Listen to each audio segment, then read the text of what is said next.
Should I begin? Yeah. Yeah. Very good afternoon to all the students present here. Welcome to week 2, seminar session 6 for Masterclass. Today we have a total of 8 speakers for you, and they will be talking about a variety of subjects like psychology, forensic science, nursing, commerce, architecture, and even journalism. So we begin with our first speaker for the day, that is Darshana Chatterjee. She has done her MSc Forensic Science from BHU, Banaras Hindu University, and she will be talking about the search for truth and insight into forensic science and investigation. I would like to hand over the to Darshana. Darshana, are you there? Hello, Darshana, are you there? Hello. Hello. Yes, you're Hello. audible. Yes, you're audible. Can you please confirm if I'm audible? Yes, you're audible to us. The floor is yours. Okay, thank you. Yes, the floor is yours. So, a very good afternoon, everybody present here. As she have already very beautifully introduced me, so I am Darshana Chatterjee. I have done my master's this year from BHU in forensic science and criminalistics. So basically, my students will be giving you people an insight, or I would say a brief on the subject. Because let me tell you before I begin, there are lots of misconceptions regarding this subject. A lot many people are scared about studying this subject, even if they're interested in. So first, what I'll do is I'll just try to make it as easy as possible for you people, in order to make you people understand how interesting the subject is, apart from all the challenges and the risks and all of that that it has. I would like to give you an insight on the various scopes, on the job opportunities, and everything else about the subject. So let me get into the session. So first, let me just tell you what forensic science or criminalistics, both are same word. And why do I mention the word criminalistics is because in many of the universities, whether it's a government university or a private university, they always use the term forensic science, but you'll find words like criminalistics. So please don't get confused. Both are the same thing. And more or less the syllabus and everything, the structure is very similar. Uh, Forensic science is basically the application of the scientific knowledge and the methodology in criminal investigations, and also in solving various legal problems. And to be very, very specific, it's a multidisciplinary subject which kind of encompasses various fields of science, starting from chemistry to biology to physics to ballistics, every single nooks and corners of science. It also includes geology. So, apart from science, it also has commerce and arts in it. So, a lot of people ask me when I used to study there, a lot of my cousins and friends and all, that if only you're from forensic, if only you're from science background, do you have a career option in forensic science? I would say, of course, yes, you definitely have, and it is the minimum criteria. Of course, you have to study science in order to study forensic science in any university. But even if you're not from a science background, for example, if you're at BCom, there are many people who are from the commerce background, they're doing BCom or probably will do BCom. You also have a very broad opportunity here. Okay, I'll just tell you within a few minutes. Also, people from arts, people from social science subjects like psychology, you also have a very, very broad scope here. And very interesting scope here, to be honest, completely different from the mainstream. What intrigued me and why I joined the subject is mainly because I found it very out of the box, very interesting, not very mainstream, and because it relates you so much with the society that you live in. So I would say this subject has an enormous amount of social relevance, because you see, every single day we open the news channels, we see the news reports on the newspaper, and what is being broadcasted, huge varieties of crimes every single day that we encounter, starting from the very recent rape case that took place in Hathras, to various bank schemes, many different frauds, forgeries, even terrorism. So all these different types of crime, various types of that are taking place all across the world, definitely how important the study of the subject is, how imperative the study of the subject is. So I would definitely encourage a lot of people to join this extremely budding new subject. And in fact, in the last finance budget, our finance minister has also said that a lot of work has been already done, and they are working on this field, forensic science, especially cybersecurity, which is a very, very growing topic. So I would say this is absolutely an interesting subject, which has got a lot of scope in government, in private sector, both. So I'm definitely going to encourage you people to join. So basically, what a forensic scientist does. So when you talk about forensic scientist, see, the forensic scientist has both on-field work and some lab-based work. Now, when I talk about on-field work, which is preliminary known as the crime scene investigation. Now, the crime scene investigation is very different from lab-based work, because the crime scene investigation is mainly done by investigating officers who are police. They work in the police department. They are all police officers. But there are some forensic scientists who are often called on various crime scenes in order to collect the evidences, because collection of evidence is not a matter of joke. When you are visiting a crime scene, be it indoor, be it outdoor, any type of crime scene, it is absolutely important for you to know how to systematically proceed in collection of these various evidences. Because in a crime scene, each every evidence is so important, so vital, and it can serve as a very, very important clue. So collection of just think, for example, just a strand of hair or some soil particles, starting from there to even the dead body line. So each and everything is important. So investigating officers who are in the police department, they are given special training how to manage the crime scene, how to collect the different evidences in the crime scene. So it's a very, very elaborate process. After this crime scene management and crime scene investigation, if I have to talk about the lab-based work, the main lab-based work is dependent on a lot of expertise, because you see different types of evidences is what we encounter in a crime scene. It's not that you'll always get a dead body in a crime scene. You may not get a dead body.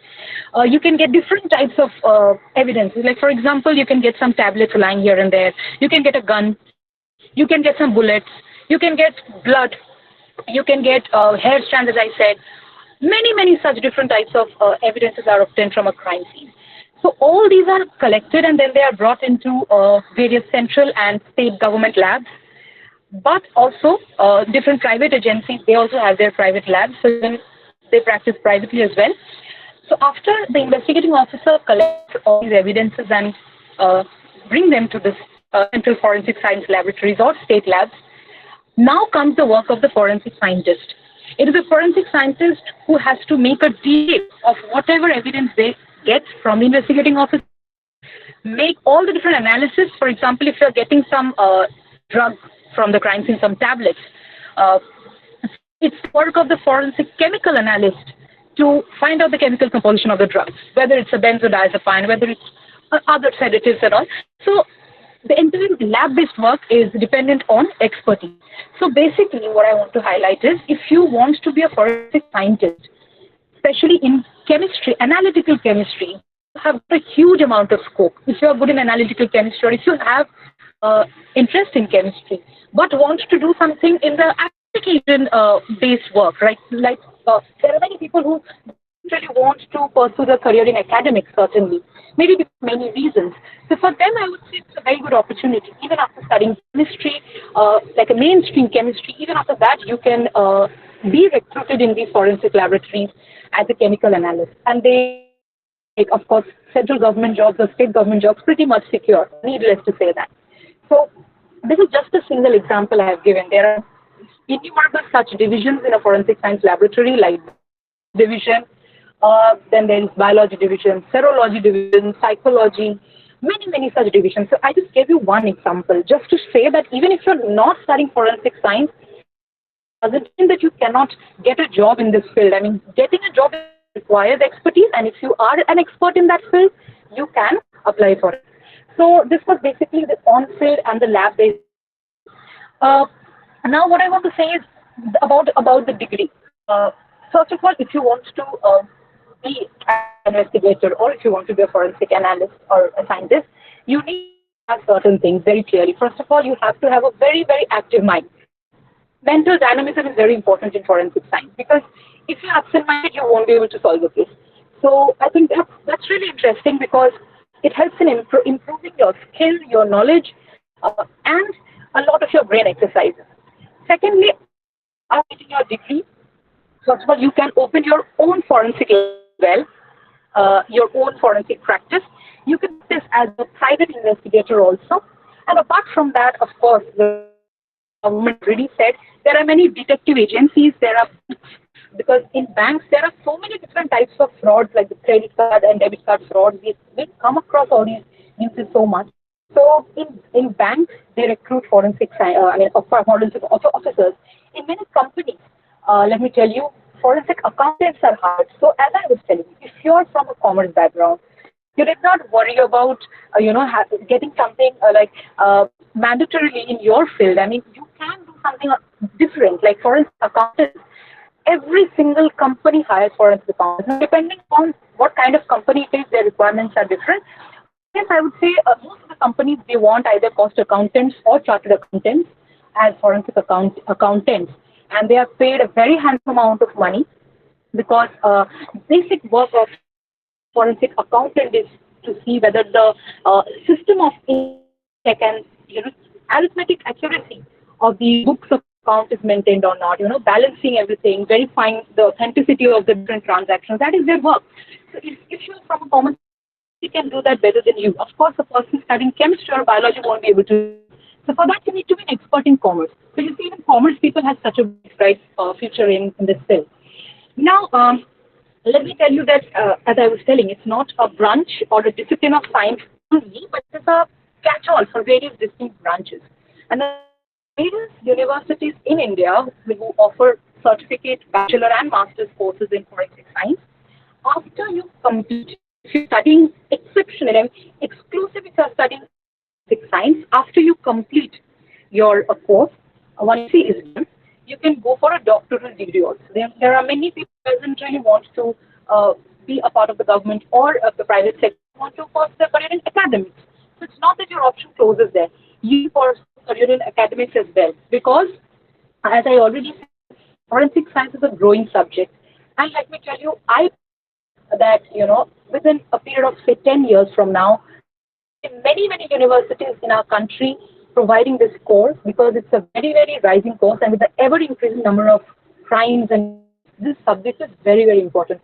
So you can understand, if you're pursuing a career in this, if you can clear your NET exam, have the teaching option, which is, I mean, nothing like that. So academics again another very bright option that you can have in this particular field. So practically there are endless opportunities in this field because of unlimited crimes, and you can get job everywhere in India, even overseas. You can get jobs in overseas as well. But what I believe is that with overseas, the main problem that arises is that not the analysis part, but actually forensic scientists, they are also very aware of the different laws because we need to know the different what are the different sections of the IPC and the CRPC or the Indian Evidence Act, what they tell us. So when you're traveling to a different countries have their different laws, different setups. So that becomes a problem because you have to then study international law. But otherwise, you can have a lot of scope outside India. Now, if you want to be like you're a specialized person in biology or serology or or toxicology, so these are the various interesting specializations which will help you to get a direct job in all these labs. Because as I told you, they all need expertise. If you're an expertise in a particular subject, they will hire you then and there. So specialists in chemistry, specialists in toxicology. Toxicology is basically dealing with the drugs, interventions, how they affect the body, what is the nature of the drug, how the drug gets metabolized in our body. All of these things are toxicology. That is basically the study of, as we know, arms and weapons and all of that, that is study of projectiles. So it's extremely interesting again. Forensic entomology is a subject, which is basically many students study zoology. So after doing that, of course, you're a student of zoology, you will be knowing a lot about insects and animals. So forensic entomology deals with insects, study of insects, because when a person dies, for example, there has been a murder case somewhere, and the dead body is lying for several days unnoticed, maybe in a forest somewhere. So, of course, after a point of time, the dead body is going to get decomposed. And when the process of decomposition starts, different types of insects come. Studying that and determining from the life cycle of insects when the death has occurred, how long the time has passed since the death, which is we call it as post-mortem interval. So all of these things again comes under the purview of forensic entomology. Botany, I would say even people from botany, you have a great opportunity because you see there are many, many different poisonous plants which are deadly, absolutely deadly. So analysis of those plants found inside a person's body. I mean, if the death is caused due to poisoning, so again, nobody can know better than you if you're from a botany background. And medicine, of course. I mean, needless to say, if you're an MBBS doctor, then you have huge, huge.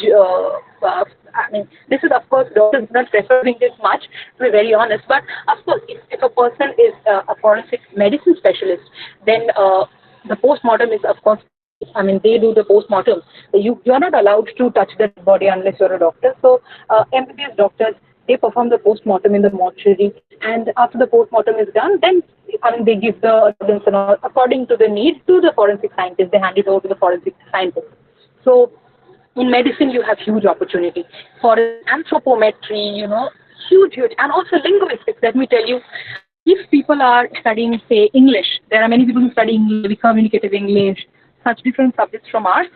Linguistic is another very, very important scope that you have in forensic science. Why? Because linguistic means you are basically studying the language. You are studying language very meticulously. So, in linguistics, if you see the laws that we have, as I was just telling you a few minutes back, Indian Penal Code or the CRPC or Indian Evidence Act. I mean, and there are so many different acts. So the laws, the sections of the laws, the different clause and subclause that you have, in every line is so difficult to understand. So if a forensic linguist expert is there, they can understand the exact context of the law, the language of the law, the help in, kind of, they fasten the process of crime investigation. Also, understanding the language of law helps in, proceeding with the judicial process faster. So, forensic linguistics is again an interesting field to work from arts background. Apart from this, forensic psychology. I mention forensic psychology because there are many, many cases where the victim is traumatized very badly. For example, let's take the example of rape cases, which are so very common these days, and this heinous crime, a huge toll on the person's mental health, the victim's mental health. So these are the people who need proper counseling. If you are a forensic psychologist, nobody can train their mind, counsel them better than you. So forensic psychologists have played a very important role in grooming people, in counseling victims of sexual assault. So you can understand how much you're being able to contribute towards the society. That's what I want to say. It's a subject of social science which has enormous amount of social relevance. Coming to the recruiters, who all will recruit you once you're done with uh, your expertise and once you're done, if you're science, once you're done with it, who all will recruit you? First of all, nodal law enforcement agencies of our country, very prestigious like CBI. CBI recruits you. Secondly, IB, Intelligence Bureau. After that, have NCD. NCD is quite in news these days because of some, we all know the reasons. So, many central forensic science laboratories in the country. Many law firms. As I told you, linguistics requires, in law firms they also take you. In many hospitals, forensics are taken. Private detective agencies, of course, it is there. In police departments, forensic scientists are needed. Also to give training to the police, there also expertise is needed. In banks, to detect different frauds, which are bank-related frauds, like credit card, debit card, all these type of frauds. In many of the companies, because with kind of the present situation that we are living in, we know how digital media is important to all of us. I mean, digital media is playing the most important role these days, and the kind of frequency with which it has penetrated into almost households, we can say that digital media is something we cannot live without. But again, with the over reliance on the digital media, what comes along is a huge amount of risk and a lot of security issues. So cyber forensic is a part which is, I think, most important and the most hot topic nowadays in forensic science. If students are from computer background, I will urge you people, please consider this as a question because you don't know how much of scope you really have. Each and every company is asking for cyber security experts because of this different authentication issues and what there are different hacking and all of these different crimes related to digital media is so frequent these days. So if you have computer background, I think it is absolutely a golden opportunity for you. You shouldn't miss it. Apart you can teach in a university, you can teach in different colleges after you successfully complete your PhD, or even I think before you complete your PhD, you can be recruited if you have the capability. And talking about salary or the pay scale, see, most of the forensic science related jobs are in the government sector. Now, if it is in government sector, you have a lot of security. But again, it is the salary is strictly based on the structure and the pay scale of the government. But in private sector also, the agencies definitely offer handsome salaries to the experienced candidates. Uh, Let me tell you about some of the, I feel some of the very important fields which you can probably consider yourself, some of the new fields, like slightly different from the very mainstream ones, like art forensics. There is a new growing subject called art forensics. Very useful for people who have a very keen knowledge of handwriting and copying of different materials. For example, paintings. Forgery of paintings is a very common occurrence, especially in foreign, because many of the famous painters, their paintings are sold in like crores of rupees. So they are actually getting forged and being sold. That is basically cheating the cheating your clients. So copying of such altered images, analysis of that, analysis of forgery cases, analysis of bank notes, I mean the currency notes, all of these comes under art forensics. Comparative forensic is another very interesting field. Why? Because comparative forensic deals with fingerprint analysis, comparisons of bullets. There are different bullets found in the crime scene. So how do you know whether it is how do you know whether it is I mean, hello? Am I audible? Hello? Yes, Darshana, Yes, you're ma'am. audible to us. You're audible to us. Okay. Okay. As I was telling, for example, bullet comparison, because you see whether a bullet has been fired from a particular gun or not, uh, and the kind of bullet that is found in the crime scene. How do you know that? You know that by comparing the bullets, right? So that is again in comparative forensics. Computational forensic, as I was telling you, people from computer background, because there's development of algorithms and software, various software to assist in forensic examination. So if you are a good student in computer, this is a very important research field also as well as an application-based field for you. And you will be paid very handsome amount of money, let me tell you. Digital forensics, again, as I have already mentioned about digital forensics. Election forensics is the new one. So the election forensics, they analyze, statistically the different, they analyze statistically the election results, whether the election results are normal or abnormal. I mean, deviating from the normal. That is understood by statistical analysis. So that is a part of election forensics. Forensic, I have already told enough about that. Anthropology is, recovery and identification of different skeletons, because often people are buried. I mean, in some distant land, and then exhumation is done. I mean, you dig out the skeleton, and then you have to prove whether the skeleton belongs to a particular person or not. So that is a part of forensic anthropology. Forensic archaeology is there. DNA analysis. Now we often get to know paternity and maternity cases. So nowadays, of course, it is not a very common occurrence because of the very advanced technologies and highly advanced scientific technologies that we are all dwelling. But the DNA analysis is important in determining such maternity and paternity issues. Also, in rape investigations, DNA analysis is done to determine the rape victims. Not victims, I mean the rape offenders. So, as forensic geology, because I yesterday someone was speaking about geology, so I decided to include this as well. Geology is important to determine different soil, minerals, and because, for example, let me just tell you one interesting thing. The crime has taken place at a particular place, but the death has been carried by the offenders and dumped into some other place, just to confuse the investigators. By the analysis of the soil particles, or maybe analysis of the minerals that are present in the two distinct places, you can understand whether the crime has taken place in the place where it is is being shown, or whether it is different place. So that way you can analyze the soil, because nature of the soil is different in different places. So that way you can analyze the scene of crime. So this is again another one. So basically, I can go on and on for a 1 hour. I have to say in detail about all the different fields of forensic science. I would like to keep it brief, but yes, as I was telling, a trained forensic scientist may be hired by all the nodal law enforcement agencies. So you have a very prestigious job if you're a CBI officer or an IT officer. As the name suggests, you can also work as a freelancer, as a forensic investigator, private investigator, maybe specialized, one particular segment, or a legal scholar also, after you have gained enough of experience in this field. So basically, you have huge options in it. There's worry. And most importantly, as I was saying, there's a lot of misconception that forensic science is all about dead bodies and dealing with the dead bodies. Many people feel it quite uncomfortable. But let me tell you, it's not only about dead bodies. It's because crimes have different nature. The crimes are of different types. So if you are not interested in dead bodies, you will not find opportunities here because of the nature of the crime. I mean, there are different nature of the crime. So uh, therefore, you have huge opportunities, and it can be a great subject. So I would like to end my session here. If you have any questions, please. Uh, Students, do we have any questions?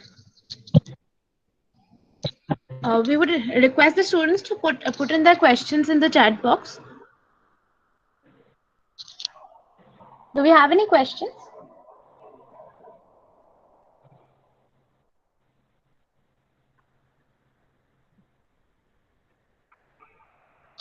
Okay, so we would like to thank Darshana so much for taking out time for her busy schedule to for this to have this talk for us. I hope it was very insightful and enjoyable for the students. Thank you so much, Darshana. Uh, Thank you. yeah.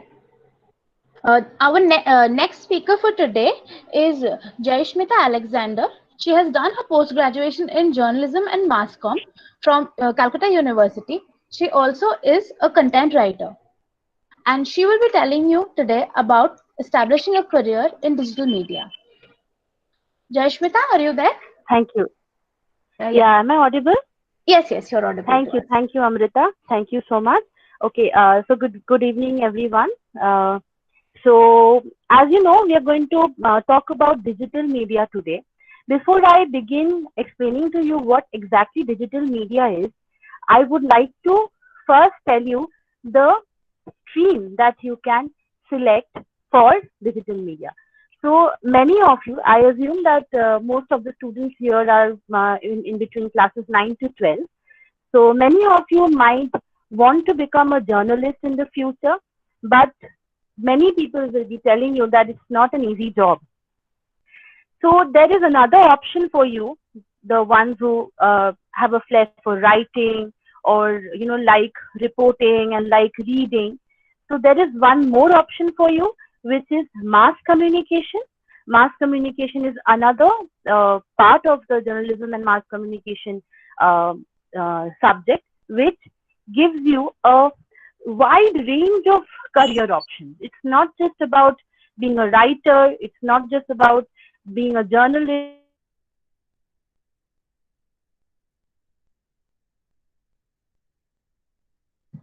Jaishmita, you're not audible to us anymore.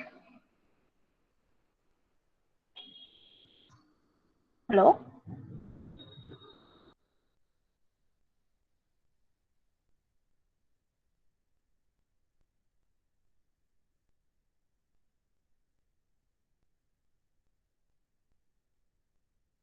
Jaishmita, can you hear me?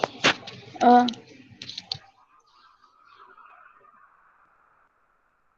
Script writer. Jaishmita, sorry to interrupt you, but your connection was disrupted, I believe. We were unable to hear you for 2 minutes.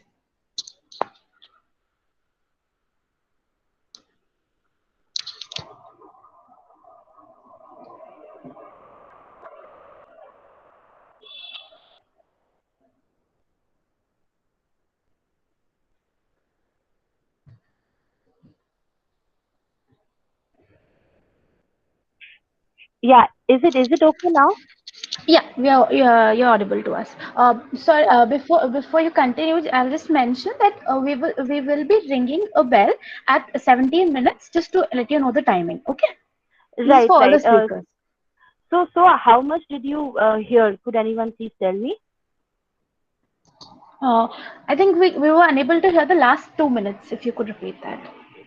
Okay, so like I was saying that for the ones who are, willing to take up a career in journalism and mass communication, let me tell you that journalism is not only the option, not only the career option that is available for this stream. There is a wide uh, options of career in mass communication. So if you are taking up journalism and mass communication, you will be able to be a script writer, a filmmaker, director, a dialogue writer, an author, an editor, and even a content writer. Now, mass communication has a path called digital media, which most of us are aware of. Like even Darshana ma'am was saying about digital media, that it is inevitable in today's life, in today's industry, in every industry, you will find that there is some work of the other or the other for digital media. Now, what is exactly digital media? I have prepared a PPT for you. I'd like to share that. Please Yeah, let me please. know if you can. Uh, Yeah, yeah. Please let me know if you can see it on the screen.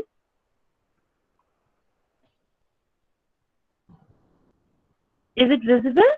yeah, we can see it. Right.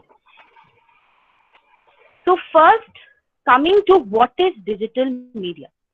Digital media is the blend of technology and content to provide information on online platforms. So what is it? It's like the technology you're using. What is technology? Technology is through the device through which you are viewing the content. It is the internet. It is the platform, and and how you are making the content available. That is what technology here is. And what is content? Content is whatever you're seeing, whatever matter you're consuming. It can be text, it can be visual, it can be audio. Whatever you're consuming is content, and both of them together are providing some kind of information to you through online platforms. So when you are, suppose you want to know about a certain thing, you want to know about a certain product, or you want to know about a certain service, what do? Even when you want to know about a word, a meaning of the word, what do? You go and Google it, and whatever results come to you is the exact information which you were searching for, right? So this information that is there online, who provides that? It is there because someone has feed it into it. So this is the content which I am talking about here. Now, like I said, what kind of content do we consume on our daily lives? These are the four main types. These can be text, audio, video, images. So when I'm telling you about Google, when you're going and searching for a thing on Google, the first few links will provide you with certain text which will describe you about whatever you are searching on online. Then comes to then we come to the video part and the image part. I'll come to the audio part later, but first to the video part and the image part.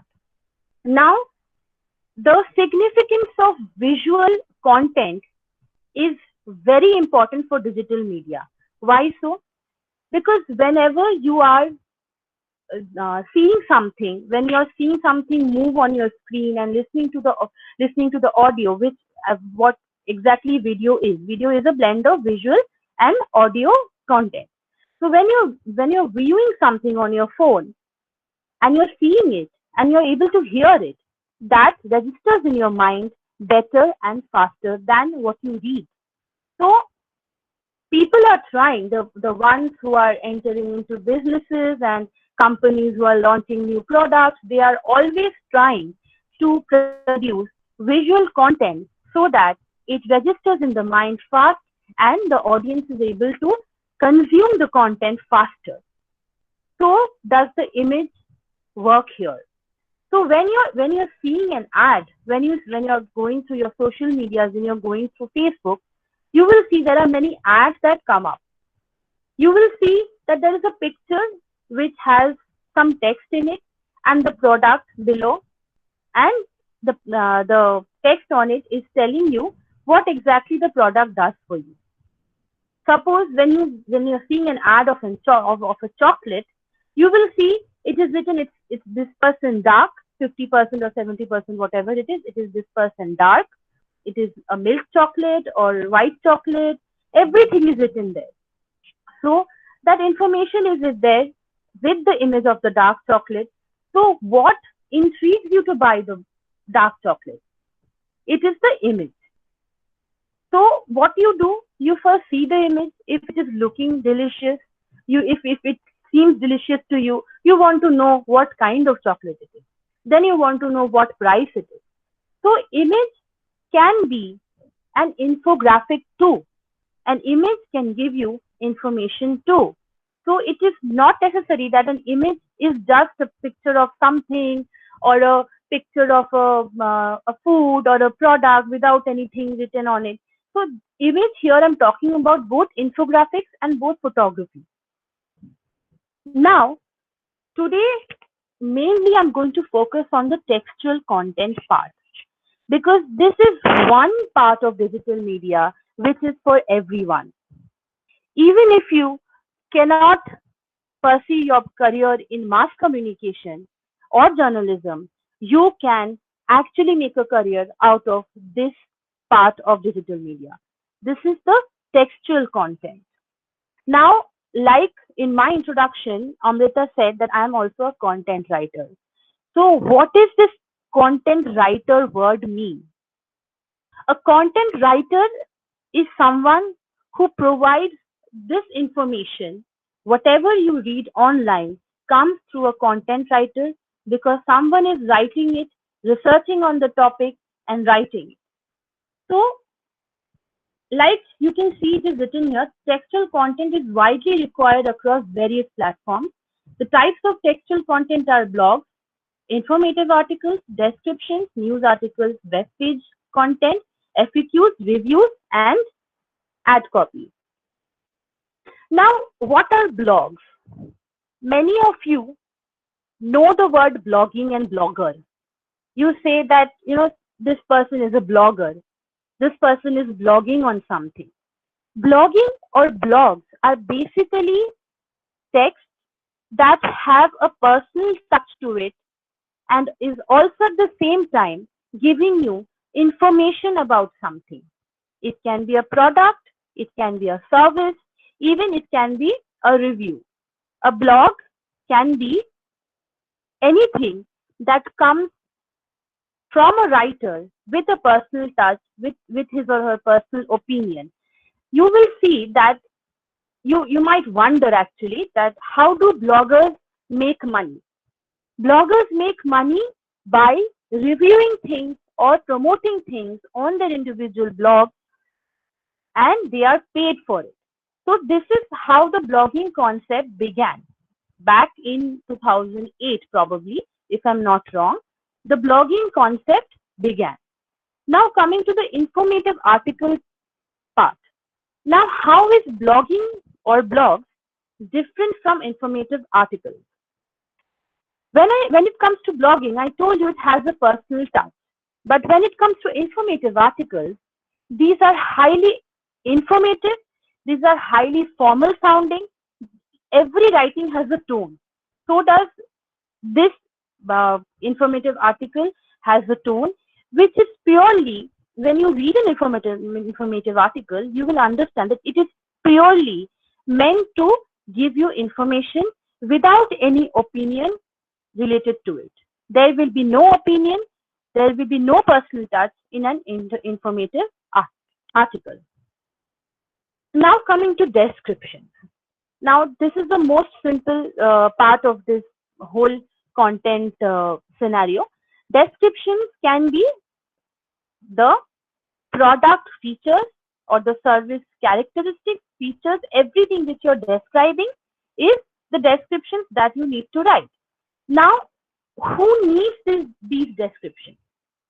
Description writing is mostly required by companies who are selling products or who are selling anything, basically, who are selling anything. Now, think that there is a company that is trying to sell female garments or garments for women. They will need to provide information for each of their garments. They need to provide what material the garment is made of, what price it is of, what is its size. Everything should be there. So, who is going to write these information? Who is going to describe what kind of product it is, what kind of material it is? These are the content writers who are there, who are researching on these topics, researching on each garment. They are taking in the information and describing them. Next, coming to news articles.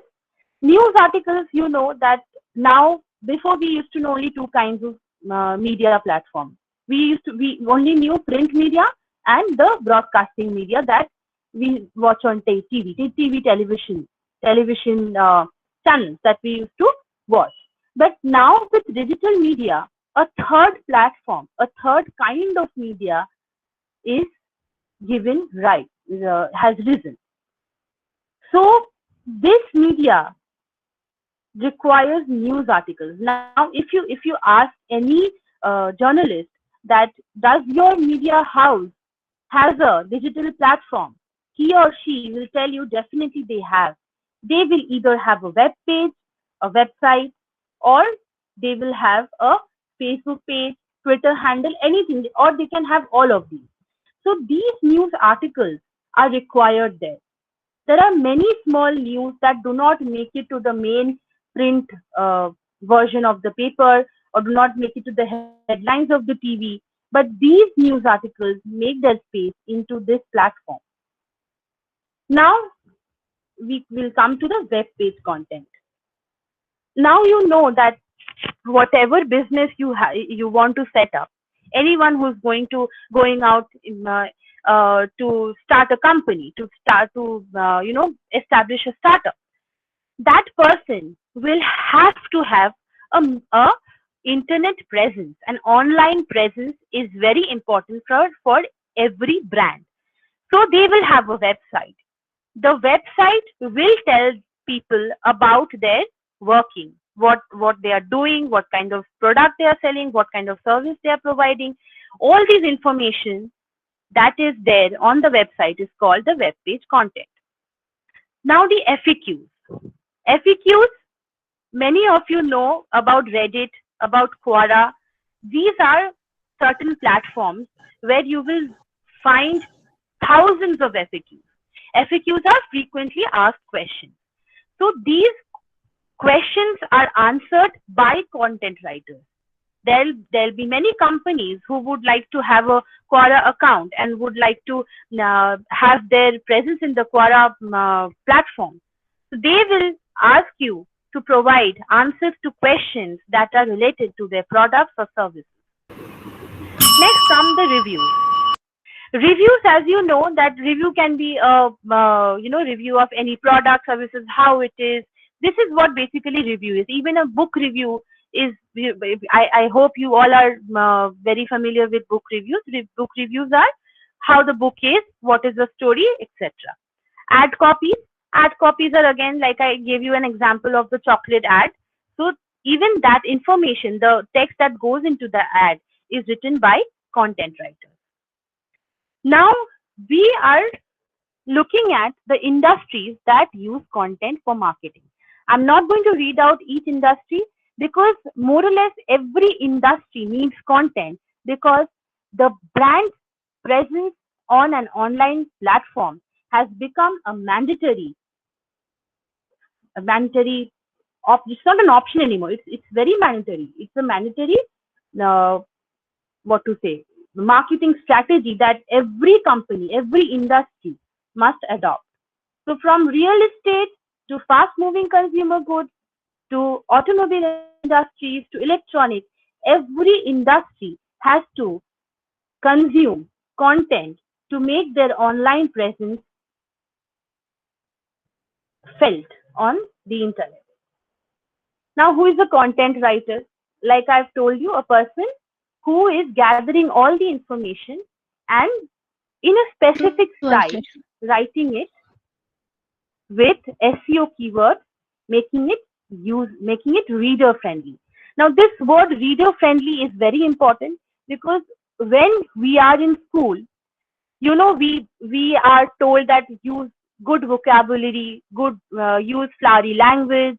The more stylish your writing is, the more beautiful it sounds. It's more beautiful it reads out. So, but for content writing, you do not need that high standard writing style. You don't need that flowery language style. You need the style of a common man. A common man should read your content and understand what you're trying to say. It should be grammatically correct. There should be no spelling error. But it should be very simple for a common man to read. Now, how can you be a content writer? What qualities do you need? You need speaking skill and writing skill in any language. English is not only the language in which content writing is done. It can be Hindi, it can be Bengali, it can be other languages. You should know basics of computers, you should know MS Office, and of course, if you do not have the interest in reading and researching, you cannot do this. You cannot pursue this career.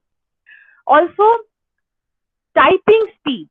Now, before we used to know that writers are people who write something with a pen on a paper, but now content writer is slowly modifying this whole concept. Now, a person who can type fast is a good content writer. Again, no grammatical and spelling mistakes, and preferably a graduate. So this is the graduate part. You have to be a graduate. This part is mostly considered by the companies. So it's always better if you at least have your graduation certificate. Next is who hires a content writer. Now the companies that sell product do not generally hire a content writer. They go to a digital marketing company or a digital marketing agency to get their work done because they will conjointly get website designing, digital marketing strategy, and content together. So the first is digital marketing company. As I told you that a digital marketing company will probably give you a website, probably make a strategy for your marketing presence, and it will also give you content solution. Advertisement agencies, again, advertisement agencies will hire a content writer because they will want to get ad copies done. Again, companies may directly hire. Okay, if the company is a big company and it has different departments, it may also have a creative team which may have a digital graphic designer. It may also have a content writer. It may also have someone who is writing the press release and everything. So a company may also hire if the company is big enough and they have a very small requirement of content, so they can afford to hire a content writer. Next is news agencies. Now, you know that there are news channels and papers and other digital media platforms who gather information, who gather the news leads and beats from different sources. These sources are basically news agencies who also hire content writers. Media houses, again, for writing news, if the media house has a digital platform, a website, or a Facebook page or anything, they will want you to write certain things for them. Future prospects. Okay. Now, coming to this, I'll just take 2 more minutes. Is that okay? Hello? Yes, yes. Yeah, Yes, I'll yes. just take 2 more minutes. So coming to the future prospect, this is an excellent job if you are thinking of pursuing higher studies, if you're thinking of pursuing MPhil and PhD, and on the same time, you want to do a part-time job. Even this job is also a very good career option for homemakers and retired people, because this is the only job, this is one of the jobs, rather, not the only job, which gives you the scope of working from home. There is a scope of increment. Every year you might be given a nice increment. That depends upon the company, but there is. And even if you are a humanities student, you can opt for this career. Also a good opportunity for freshers. Why I told you? Because you can pursue your higher studies and work as well. How much I can earn? Okay. Now, as you know that we all work to earn. We all work to earn. This is the universal truth. So, if you are starting your career as a content writer, know this, that you have a scope to earn lakhs in a year. You can earn up to 1.8 lakh to 10.8 lakhs per annum. But again, this depends upon the company you're working with. But most of the companies are now hiring freelancers and paying them a rate for per word. That is a minimum. The minimum rate can be around 20 to 30 paisa, and it can the maximum can be 5 rupees per word. So I hope this is clear to everyone. Like, I was able to give you a quick overview. If anyone has any question. Thank you so much, Jaismita. Do we have any questions for her?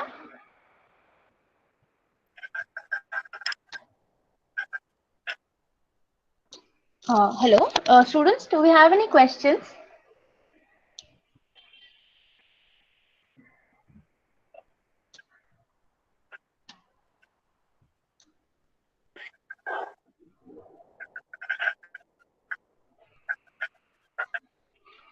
We do have a question. One of the students is asking, what graduation qualifications do we need for being a content writer? Like I said, graduation qualification, you can be from any stream, but what you need is a good, hold on the language. You should be able to write flawlessly without making any grammatical errors and spelling errors. But always, like, the companies are always putting in the eligibility criteria as English graduate or English major graduate, English honors or major graduate. So it is always good to have a degree in any one of the languages. Okay. Thank you so much, Jaismita. In the wake of so much of yellow journalism, I'm sure you've inspired some of our students to Right, subsequently take up journalism or content writing. Thank you right. so much for your. Thank you, thank you, Amrita. Bye. Our next speaker for the day is Miss Reshmi Lodh. She has done her MSc in nursing, and she's a lecturer at LGM College of Nursing in Bhubaneswar. Her topic is innovation of nursing. Ma'am, do we Yes, yes. and Thank you, Amrita. if possible, ma'am, please turn on your video. If Okay.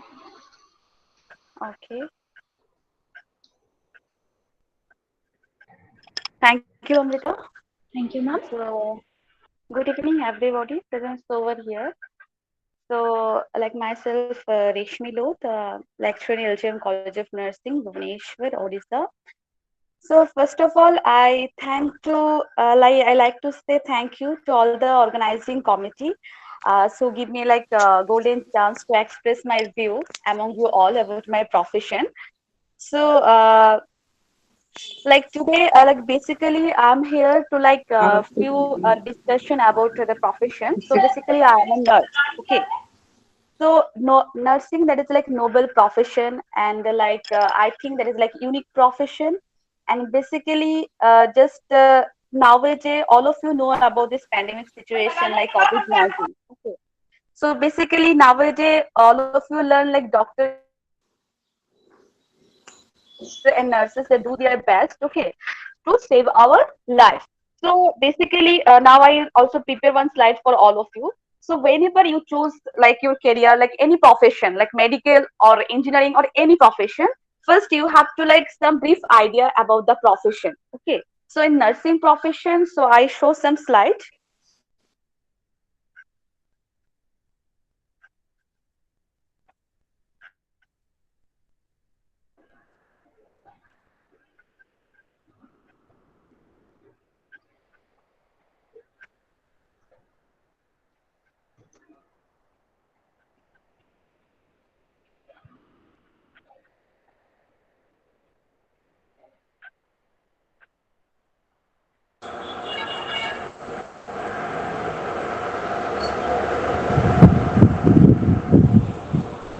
Just a minute.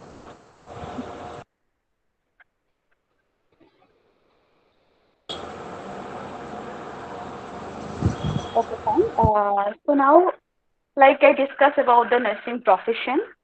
So first, Florence Medical, the mother of the nursing profession. Basically, you have to know some idea what is nursing. Okay, I think all of you know, like nurses, all of you seen in like hospitals, or when you will go to the hospital, you will see the nurse and doctors and all. So basically, you have to know the idea what is the nursing profession, what is nursing. So the nursing, that is like act of the like utilizing the environment of the patient to assist him in his recovery. So basically nursing, that is the act of the like utilizing the environment. Okay. And that is basically, that is nursing is the like what happened, that is the art of the caring sick and the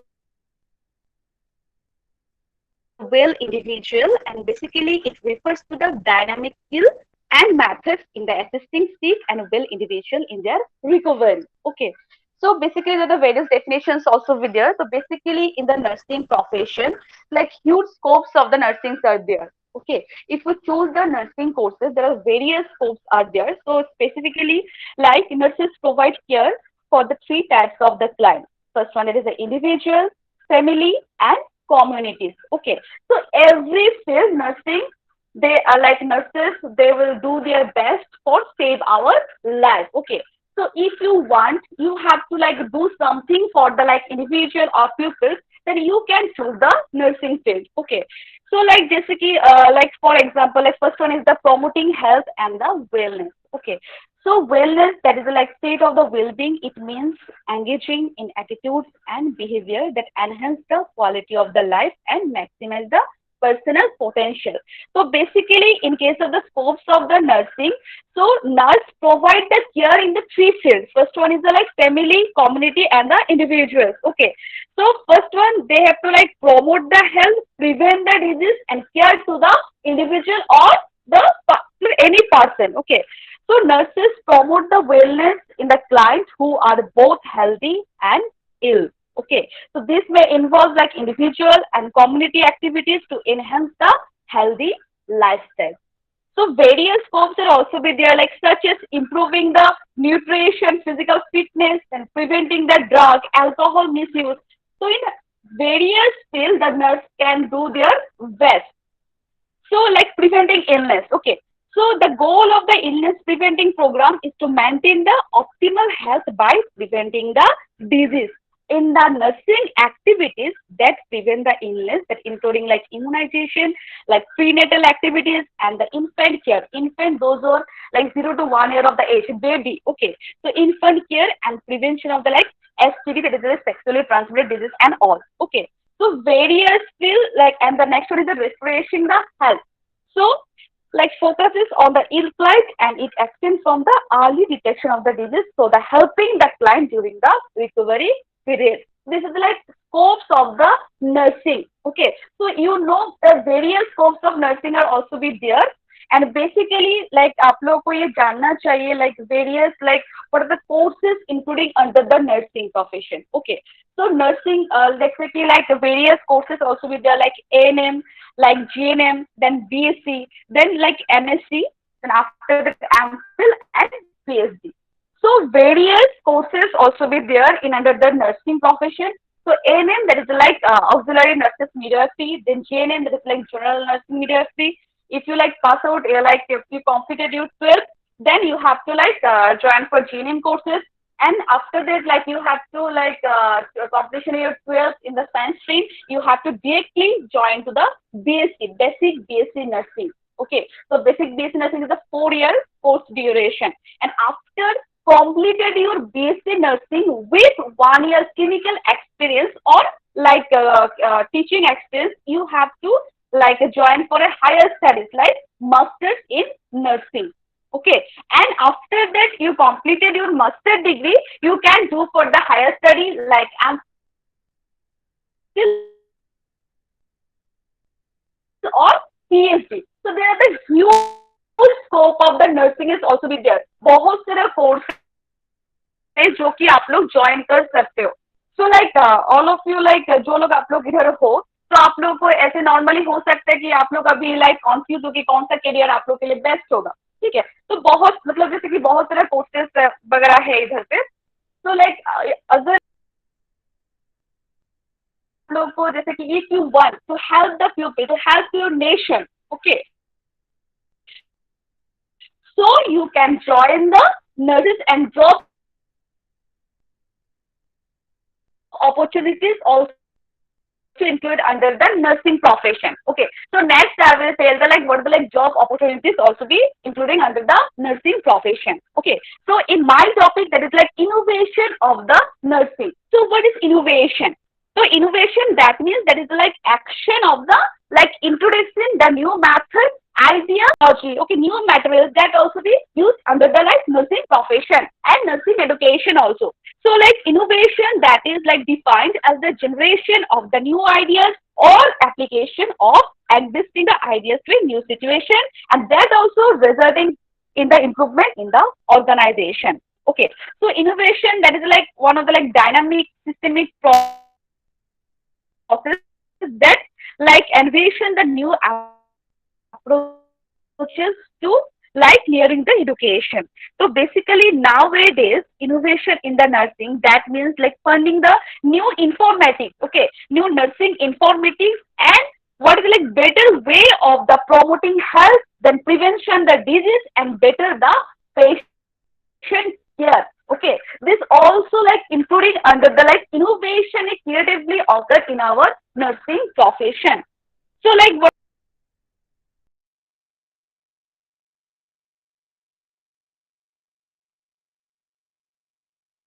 is like innovation? Innovation is like managing the quality of the health services, improving the maintenance of the quality of the health services, and like maintenance of the quality of the health services all. Because all of you Ma'am, know your about the present audio situation, is. present pandemic situation, that is like COVID-19. Okay, so all of us have a capability to do. Yes, that is audible. Hello, hello, is it audible? Yes, ma'am, you are audible. Just a small request. If you could please. Hello. Yes, ma'am, you are audible. Am I audible to you? Hello?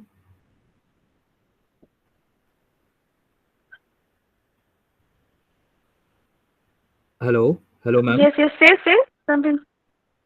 Am I audible to you, ma'am? Hi. Yes, say. Okay. If you could please rotate your Yes, yes, you screen, can say. then the slide would be visible better because they are coming to be very small.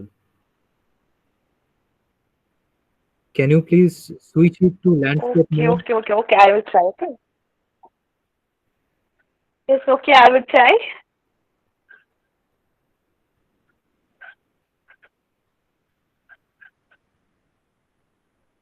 Ma'am, there is an icon over there. Maybe you can try that one. The square with the arrows around it.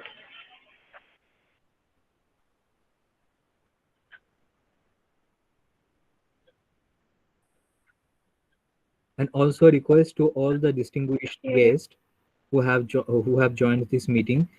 Can you please switch off your device camera unless otherwise required?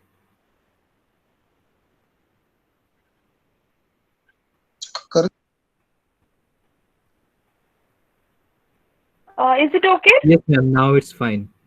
Now it's better. Fine. Okay, Yeah. Yes, Please ma'am, it's proceed. better. Thank okay, okay, okay. Okay, fine. Thank you.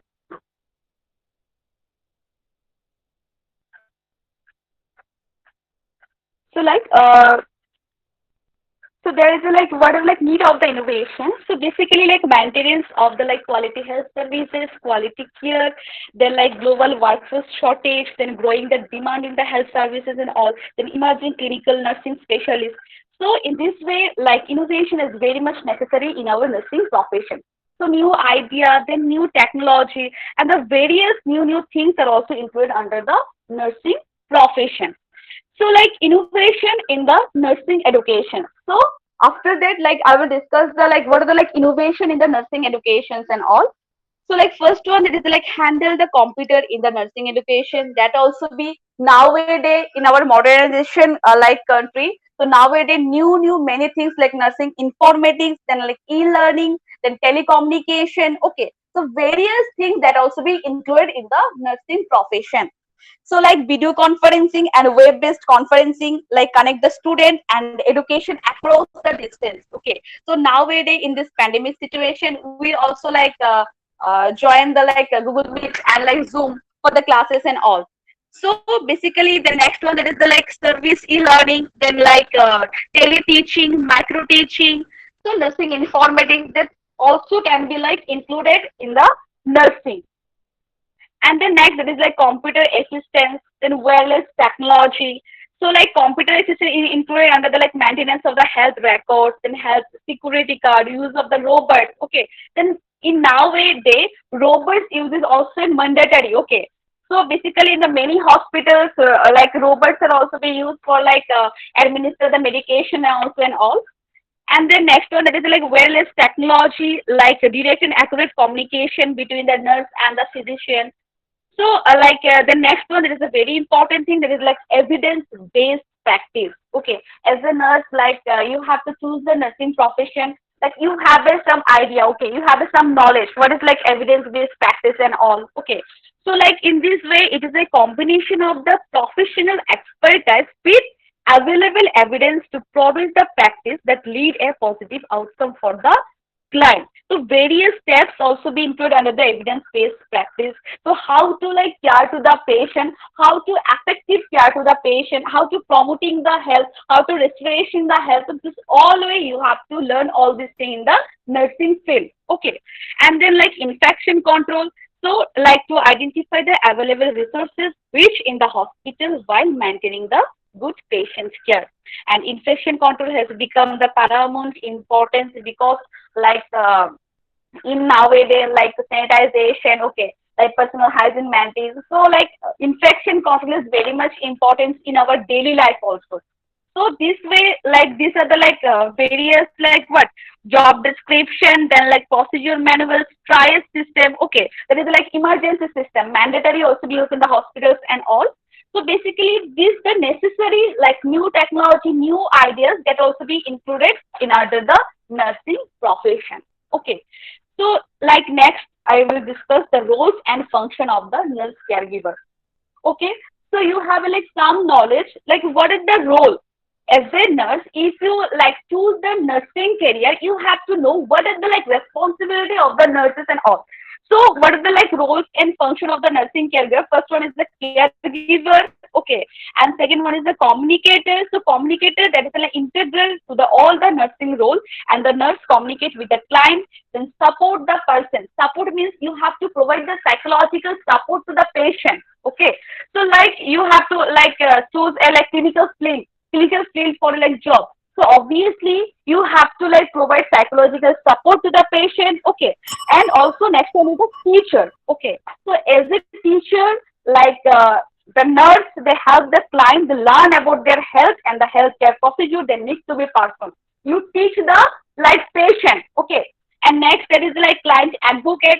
Okay, so as a nurse, you have play a various role teacher, communicator, client advocate, then counselor also. You have to provide counseling to the patient about their situation and all. So you have you can choose, if you can choose the nursing profession, you can play a various role. Okay, counselor, a leader. Okay, then manager. So the nurse manager, the nursing care of the individual, families and communities also. So the nurse manager, they also delegate the nursing activities to other nurse and supervise the nurse and evaluate their performance also. Then next, like expanded care roles also be there, like nurse researcher, nurse midwifery, nurse specialist. So if you can choose the like BSc nursing, so after completed the BSc nursing courses, you have a like huge scope. Okay, huge scope for a higher study like MPH, Master in Public Health, then Master in Nursing, then Community Health Nurse. Okay, so various fields you can choose for the higher study after completing the basic BSc nursing course. Okay, so basically, like these are the like what like role and the function of the nurses. Then various important things is also be there. Where do the nurses work? And the like, जैसे कि what are like where the nurses do their duty. So various like places are there where the nurses also be done their job in all like hospitals, like clinical, like clinic, office, nursing homes, then like hospice, then school. Okay, school health nurse also be there. If you choose the nursing field, okay, so various job opportunity also be there in the various places. Okay, so you have a like various option. Okay, you can choose the option. So as a nurse, I guaranteed you, if you choose the nursing field, so your job also be like your job opportunity is huge, and you can like this also like you have a huge opportunity to choose your job in any field like hospitals, like clinics, like school, like military field also military nurses also be there, and like helicopters, and then like industry. Okay, then wellness center, public health offices, and home healthcare agencies. Okay, so these are the places whenever you have to like after completion your degree in the nursing courses, you have to choose a job. Okay, in according to their like what. If you want, then you can choose the anywhere like hospital also, otherwise college also, otherwise clinic, like schools, anywhere. Okay, so various job opportunities also be there. And the next I will discuss the main important that what kind of the career opportunities are available. So also I discussed like various opportunities you have if you choose the nursing field. So like there are like multitude of the specialty to choose the like from including the medical, surgical, critical care. Because in the nursing field, nursing have a huge subject like medical, surgical nursing, like pediatric nursing, like what happened, community health nursing. Okay, then psychiatric nursing. So various classification also included under the nursing is. So basically, like medical, surgical, like care of the variety of the ill or the injured patient, then critical care, and then the liver and delivery. So whatever you think, whatever you want, you can choose the field, any field in under the nursing, like cardiac care, okay, care of the patient with the issue involving their hearts and all. Then geriatric care to the like old age people. The next one that is like neurology, like the patient like injury involving the nervous system and all. Then dermatology, like skin.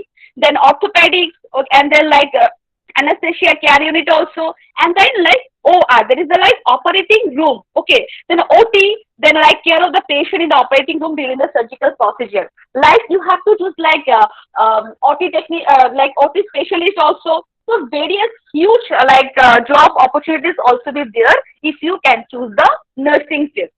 And like clinical nurse specialist also be there, the nurse practitioner.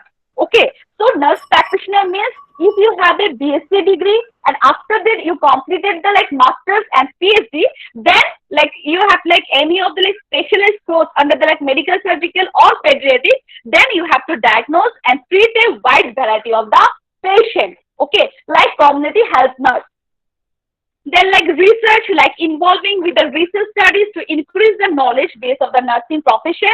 And then like next one is the nurse midwife, like pregnancy and deliver their babies and all. The nursing professor, you can choose the like teachers, nursing students in the nursing school also. Okay, like me, I have to like choose the like teaching field. So nowadays, I am a lecturer in the like topmost college of the Bhubaneswar, that is the like LGM College of Nursing. Okay, so like nurse anesthetist, various like job opportunities are also be included under the nursing profession.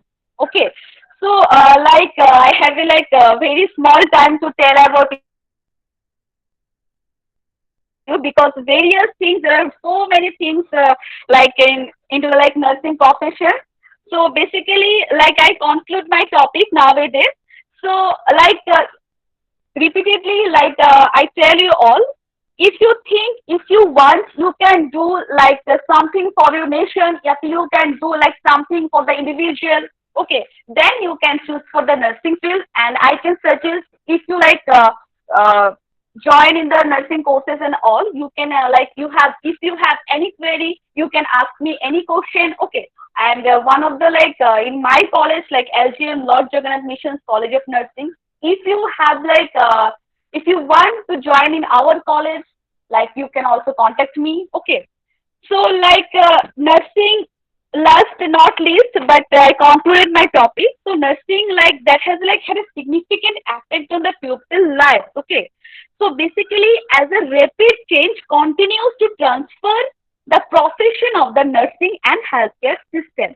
So today, nurses bring the knowledge, leadership, spirit, and the vital expertise to expanding the roles that afford increasing the participation, responsibility, and also reward.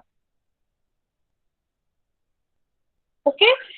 So, okay, fine. So, thank you all. If you have any queries, ask me. Thank you so much, ma'am, for educating us about the multifaceted role of in the nursing profession. We have two questions for you. The first Okay. question is there any entrance for the nursing profession, and which institutes would you recommend? Actually, there are the various entrance exam also be there. Like you have to face the like government entrance exam also be there. In state wise, they have to like conduct the like government entrance exam. Like, but I suggest in Bhubaneswar, because I also like job. I'm a lecturer in the like LGM College of Nursing, the topmost college of the Bhubaneswar, and one college various college also be there. But I prefer, if they can choose like also nowadays in 15 or 20 like in during this day, one government also conduct the one counseling for the nursing courses and all. Then you can they can also be like. But they can also be like apply for this, and they also be prepared for the joint entrance and all. If they can like want, they can choose our college also, and any query they can ask me. Thank you so much, ma'am. We have one more question, which is Okay. many students go to Bangalore for nursing from West Bengal. Is there any particular advantage of studying in Bangalore?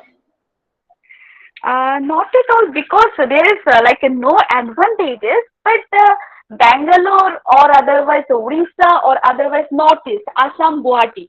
So various nursing colleges are there. Okay, so no dividation that Bangalore is only the one of the platform that nursing will be very high and all. So nothing like that. If you like, they are preferred because like various colleges also be in the like Bangalore all. So that's why they also prefer and then go for like nursing courses and all like Bangalore. That's it. Thank you so much, ma'am. Do we have any more questions from the students? Students, if you have a question, please put it in the chat box so we can ask.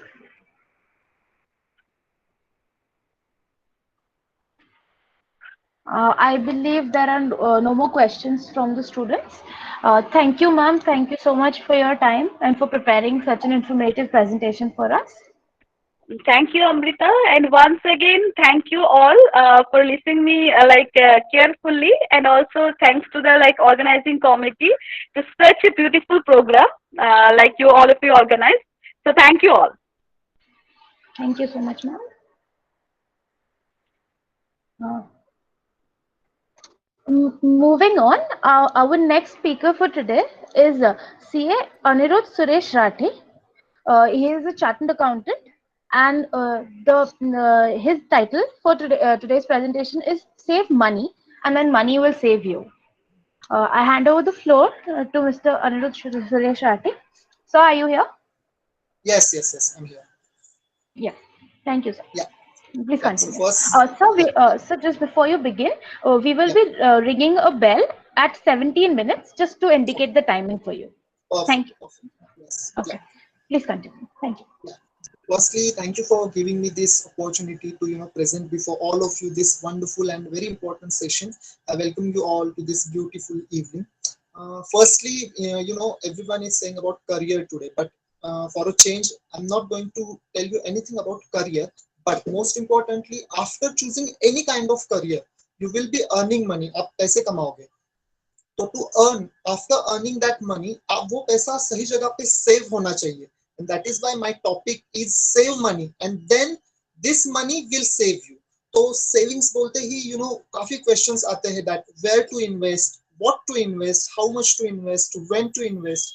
Now firstly पूरा ये हम देखने के पहले ये देखेंगे कि why to invest. I mean why did we choose this topic for this session, इसकी जरूरत क्या लगी. तो एक फैक्ट मैं आपको बताता हूँ कि नाउडेज स्पेशली टीनेजर्स या यंगस्टर्स में एक ऐसे देखा गया है कि जैसे उनको फंड्स आते हैं, बीट देयर अर्निंग्स या फिर पॉकेट मनी ही ले लो, तो वो आते ही वो स्पेंड करते हैं. They believe more on spending, but उसके कॉन्सिक्वेंसेस उनको अभी ध्यान में नहीं आते हैं. सेविंग क्यों ज्यादा इंपॉर्टेंट है ये हम ये सेशन में काफी इजी लैंग्वेज में देखने वाले हैं. और एक सर्वे किया गया जिसमें बेसिकली सिर्फ टीनेजर्स और यंगस्टर्स ही नहीं, बड़े लोगों का भी ऐसे देखा गया है कि उनसे भी काफी also quite illiterate about the financial angle and savings and all. तो सर्वे में कुछ काफी शॉकिंग फैक्ट्स नजर आए हैं, जिसमें कुछ फैक्ट्स में काफी शॉर्टली आपको एक्सप्लेन करता हूँ. दैट 70% लोगों को उनका मंथली फैमिली एक्सपेंसेस कितना है ये भी पता नहीं है. जस्ट आप ये डिटेल में सुनिए, आपको मतलब you will be shocked. Then 50% लोगों को इन्वेस्टमेंट एंड सेविंग इसमें डिफरेंस पता नहीं होता है. Basically there is thin line of difference between both of this terms, but लोगों को वो पता नहीं होता है. देन टोटल फाइनेंशियल प्लानिंग करने वाले लोग पूरे इंडिया में सिर्फ 0.04% है. मतलब 100 छोड़िए, 1000 छोड़िए, 10,000 में सिर्फ 4 ऐसे लोग आपको मिलेंगे जो टोटल प्रॉपर फाइनेंशियल प्लानिंग करते हैं. ये एक सच में बहुत ही सैड चीज है. देन 88% इंडियन सिटीजन्स को एसेट एलोकेशन क्या है ये पता नहीं है. आई नो आप में से भी काफी लोगों को एसेट एलोकेशन पता नहीं होगा, but we will check this out detail अपने ये सेशन में. देन ओनली 2% लोगों को ये फैक्ट पता है दैट जो आप रिटर्न्स कमा रहे हो ये इन्फ्लेशन रेट से हायर होना चाहिए. अब इन्फ्लेशन रेट क्या है ये भी हम थोड़ा अच्छे से देख लेंगे. 67% लोगों को लाइफ इंश्योरेंस ये एक इन्वेस्टमेंट लगती है. As a CA chartered accountant मैं काफी क्लाइंट्स को देखता हूँ कि चलो यार एलआईसी से टैक्स सेव होता है तो हम एलआईसी ले लेते हैं, लाइफ इंश्योरेंस ले लेते हैं, बट ये काफी रॉन्ग है. बेसिकली ये एक इन्वेस्टमेंट है ही नहीं, उसका फंडा ही अलग है, एलआईसी का पर्पस मेन अलग है. Then most important, in India only 5% लोग हेल्थ इंश्योरेंस लेते हैं. मतलब 100 में से सिर्फ 5 लोग. एक्चुअली अभी कोविड की सिचुएशन में चलो अभी भी नंबर्स बढ़े हैं. मैं आपको एक जल्दी से एक फैक्ट बताता हूँ. मेरे क्लाइंट है, उनका ही टेस्टेड कोविड पॉजिटिव, तो उनका एडमिशन हो गया एंड हॉस्पिटल में उनका 3,50,000 का बिल हुआ. अब लकीली उनका मेडिक्लेम था, दैट इज हेल्थ इंश्योरेंस. तो आउट ऑफ 50,000 का बिल 2,60,000 उनको इंश्योरेंस कंपनी से क्लेम आ गया. सिर्फ 90,000 उनको अपने पॉकेट से देने पड़े. अगर सोच लो आप ये सेविंग ना करते और हेल्थ इंश्योरेंस ना लेते, पूरा 3.5-4 लाख एकदम से पे करना टू अ मिडिल मैन, कितना उनको कितना टफ जाता उनको बेसिकली वो. तो ये एक बहुत इंपॉर्टेंट फैक्टर है. Then lastly Indian stock market जो है ये पूरी दुनिया का one of the oldest stock market है, बट स्टिल सिर्फ 4% लोग are doing investment in the shares.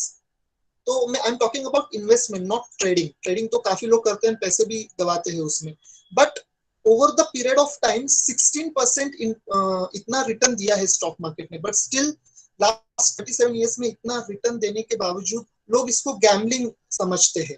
तो बेसिकली ये कुछ मिसकंसेप्शन है, छोटों में भी बड़ों में भी, and that is why saving is very important. Now this was all about why this session was required. अब सवाल आता है कब हम सेविंग स्टार्ट करें. तो इसका आंसर डायरेक्टली देने से वजह मैं आपको कुछ लाइंस कहता हूँ कि लाइक जिसने किया कल बात गई टल, जिसने किया परसों बीत गए बरसों, जिसने किया आज उसी ने किया राज. तो आपको सब आइडिया तो आई होगी कि मुझे आंसर क्या देना है. जिन लोगों को नहीं ध्यान में आया मैं सिंपल वे में बोलूं, today can be the best day you have to start doing this good thing, that is saving. लोगों को एक simple fact that is really hard to learn is that the time to save money is when you have some. आपके पास जब कुछ पैसा है you should start doing saving. वो exact time है, वो करेक्ट टाइम है. तो बी इट पॉकेट मनी आपका हो या आपकी कुछ अर्निंग हो, ये इसी में से आपको सेविंग स्टार्ट करना है. You don't have to see the whole staircase, just take that first step. आपको अगर फर्स्ट फ्लोर पे जाना है तो यार वो 20-30 स्टेप्स मत देखो, आप फर्स्ट स्टेप ले लो, देन आप में पॉजिटिविटी आ जाएगी. तो ऐसे आपको इनिशिएट करना चाहिए इन अ वेरी अर्ली एज. एक किसी ने काफी खूब कहा है कि someone is sitting in the shade today because someone planted a tree a long time ago. आज वो पेड़ के छाव में बैठ रहा है बिकॉज उसने कुछ सालों पहले ट्री बोया था. So the thing is that you should start saving right now. Warren Buffett, one of the wealthiest persons of the world, उन्होंने क्या कहा था आपको? I made my first investment at 11 age and I was wasting my life up till then. इसका मतलब 11 साल के थे तब से उन्होंने स्टार्ट किया सेविंग, एंड वो रिग्रेट करते कि मैंने पहले 11 साल मैंने वेस्ट किए. तो यहाँ पे तो मौजूद सभी 11 साल प्लस है. तो start doing saving. Now this was all about when to start. आज से स्टार्ट करना है. नाउ विल लुक अब आप ऐसे बोलोगे कि yes sir I got your point, savings करेंगे और मैं अब आज ही से कुछ पैसा लूंगा, साइड में रखूंगा मेरे कबर्ड में या लॉकर में. ये राइट वे है क्या सेविंग का? अब मैं बहुत ही इंपॉर्टेंट कंसेप्ट आपको काफी शॉर्ट में बताता हूँ, that is time value of money. Now मेरे पास एक बिल है, I will just check if I can share it with you. Just give me 2 seconds.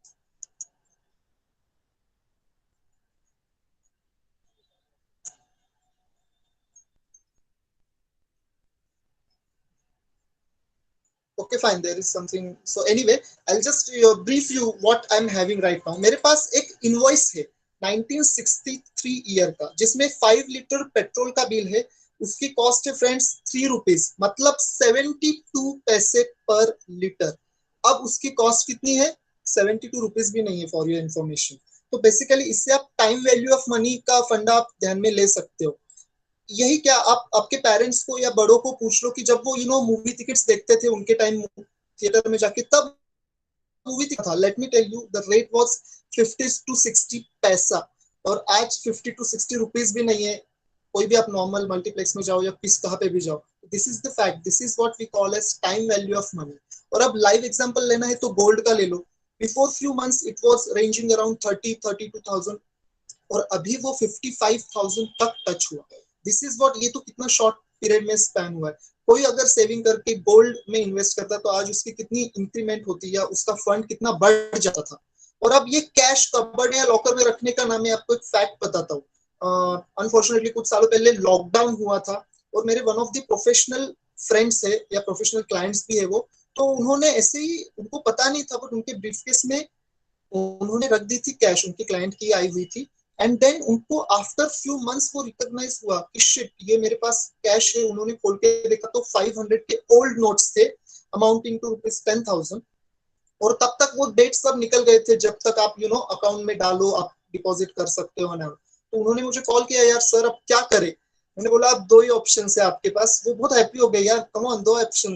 तो मैंने उनको बताया पहले तो जो आप रद्दी देते हो ना, ये दे दो, बिकॉज अब इसकी कोई वैल्यू नहीं रही है. अब पूरा टाइम निकल गया है, वो नोट्स अब बैन हुए हैं, वो इलीगल नोट्स है.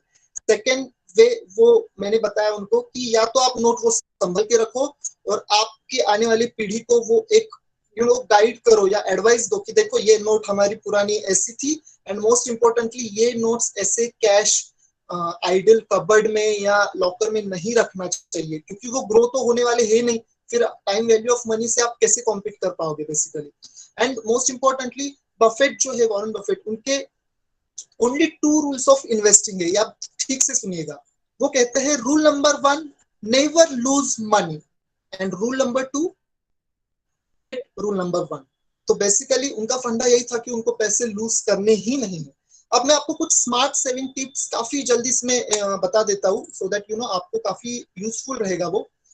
तो set a small saving goals monthly. Basically आपको इमीडिएटली 5,000 10,000 नहीं करना है, डिपेंडिंग अपॉन योर अर्निंग.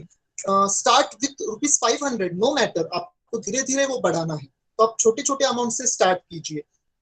स्वदेश मूवी सभी ने देखी होगी, उसमें एक बहुत ही प्यारा सॉन्ग है ये तारा वो तारा, उसमें एक लाइंस मुझे बहुत पसंद आती है, वो इसको काफी सूट करती है। द लाइंस आर, बूंद बूंद मिलने से बनता एक दरिया है, बूंद बूंद सागर है, वरना ये सागर क्या है, समझो इस पहेली को, बूंद हो अकेली तो एक बूंद जैसे कुछ भी नहीं। सो बेसिकली बूंद बूंद से पूरा इतना बड़ा सागर बनता है, तो आपको छोटा छोटा करके आपको स्टार्ट करना है। Then use apps or discount sites like Paytm है, फ्रीचार्ज है, we are having various sites। आप लाइट बिल पे करते हो, रिचार्ज करते हो। सी, एक फंडा ध्यान में रखिए, money saved is money earn. आप जो सेव कर रहे हो ये आपका अर्निंग ही होता है। Then don't use your bonus salary, उसको इन्वेस्ट करो। किसी को बोनस मिलता है तो वो इमीडिएटली स्पेंड कर देते हैं। इंस्टेड ऑफ स्पेंडिंग उसको साइड में रख के प्रॉपर जगह इन्वेस्ट कीजिए। Pay off your credit card bills on time, that is really very important. Credit card वाले अगर आप डिले करते हैं तो let me tell you, minimum 36% interest charge होता है, दैट इज मिनिमम। 36% बहुत ज्यादा है friends. And then make regular investment. लोग क्या करते हैं पता है, लाइक ईयर एंड में उनको पता नहीं क्या हो जाता है टैक्स सेव करने के लिए, जो भी फंडा है, but that is really very wrong. You should, एक कंटिन्यूअस करने वाली ये प्रोसेस है बेसिकली। अब मैं आपको few important rules and things काफी सिंपल लैंग्वेज में बताने वाला हूँ, यू जस्ट आप गौर फरमाइए इस पे। तो basically do not save what is left spending, rather you should spend what is left after saving. तो पहले आपको सेविंग करना है, उसके बाद अगर कुछ फंड बचता है वो आपको स्पेंड करना है। ये वॉरेन बफेट अगेन उन्होंने कहा है। Then do not keep all your eggs in one basket, ये एक बहुत इंपॉर्टेंट फंडा है। अगर मैं एक ही बास्केट में मेरे सभी एग्स रखूं और वो बास्केट गिर जाए तो मेरे सभी एग्स डिस्ट्रॉय हो जाएंगे। अब यही दूसरा फंडा देखिए, कौन से बास्केट में मुझे कितने एग्स रखने हैं ये भी पता होना चाहिए। अगर कोई बास्केट की कैपेसिटी सिर्फ 5 एग्स की है और मैं उसमें पुट कर रहा हूँ 8 एग्स, तो भाई ऊपर के 3 एग्स तो मेरे डिस्ट्रॉय ही होने हैं, वो तो वेस्ट हो जाएंगे। इट मीन्स दैट आपको कौन से बास्केट में कितने एग्स रखने हैं ये पता होना चाहिए। Here now your eggs are your money and baskets जो है वो वेरियस ऑप्शंस है इन्वेस्टमेंट के। तो एक ही बास्केट में आपको नहीं रखना है, या आप डिवाइड करना चाहिए। ये इसी को कहते हैं एसेट एलोकेशन बेसिकली, काफी सिंपल लैंग्वेज में। Then you must gain control over your money और lack of it will forever control you. तो ये आप बहुत ही ध्यान में रखिए कि ये अगर पैसे की कमी हुई वो आपको पूरी जिंदगी भर कंट्रोल करेगा। तो you should control your money at the right time. Not wasting money is the best way to save money। Waste नहीं करना चाहिए आपने पैसे कभी भी, वो राइट जगह पे राइट टाइम पे इन्वेस्ट हो, आपको ही उसका बेनिफिट होना है। You must learn to save first and then spend afterwards. मैंने जैसे कहा टीनेजर्स को ये एक काफी मैंने ऑब्जर्व किया है कि जैसे पॉकेट मनी आता है या जैसे कोई अर्निंग आता है, उनका स्पेंडिंग की ज्यादा उनका ये रहता है। तो स्पेंडिंग आप मत करो, you should save first and then you should think about spending. Now don't work for money, let money work for you। ये एक बहुत इंपॉर्टेंट है। See, basically risk comes from not knowing what you are doing।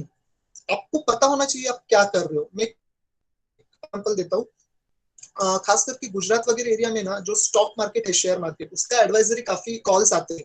तो ऐसे ही मुझे call आया कि sir आप शेयर मार्केट में इन्वेस्ट करते हो। मैंने उनको रिप्लाई दिया, नहीं सर मैं शेयर मार्केट में तो नहीं, इक्विटी में इन्वेस्ट करता हूँ।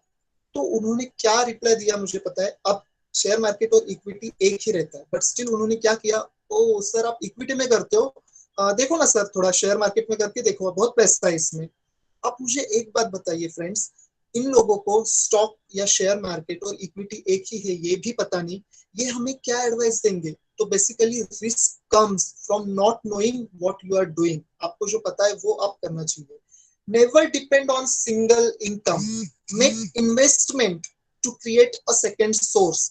बेसिकली आपको अगर कोई एक इनकम आ रहा है से सैलरी, वो फंड आपको इमीडिएटली इन्वेस्ट करना चाहिए कोई दूसरी जगह पे। जैसे आप हाउस प्रॉपर्टी में करो जहां से आपको रेंट मिलेगा, आप एफडी में डालो जहां से आपको इंटरेस्ट मिलेगा, आप शेयर्स में डालो जहां से आपको डिविडेंड मिलेगा। तो आप make second source basically. And then buy, ये बहुत ही इंपॉर्टेंट है specially for teenagers, buy only what you need. Just because you can afford, it does not mean that you should buy it। अब मैं थोड़ा आपको सिंपल करके बताता हूँ। ये buy only what you need। मेरे पास अभी 60 to 70 लाख रुपीस है, डज इट मीन कि मैं फटाक से जाऊं यार BMW के शोरूम में और BMW परचेस कर लूं? I should check I really need it or not. Do I need it? If the answer is no, I should not go to BMW. मैं ऐसे नहीं बोल रहा हूँ BMW लो ही मत, अगर मैं वो लेवल पे जाऊँ और मुझे वो नीड है, मेरी जरूरत है, तो मैं डेफिनेटली वो लूंगा. बट बेसिकली कहने का मतलब है बाय व्हाट यू नीड. अब मेरे पास 50-60 लाख है, मैं अफोर्ड तो कर सकता हूँ, but just because you can afford it does not mean that you should buy it. Due to time constraint हम थोड़ा फास्ट एंड ऑल्दो काफी इजी लैंग्वेज में जा रहे हैं, but to conclude the session में एक मंत्र बोलूंगा आपको, या एक लाइन से आप जिंदगी भर याद रखना. Save money and then money will save you. इसी को हमने टॉपिक का नाम दिया है. विच मीन्स अभी अगर आज से पैसा बचाओगे, फिर ये बचाया हुआ पैसा ही आपको आगे जाके बचाएगा.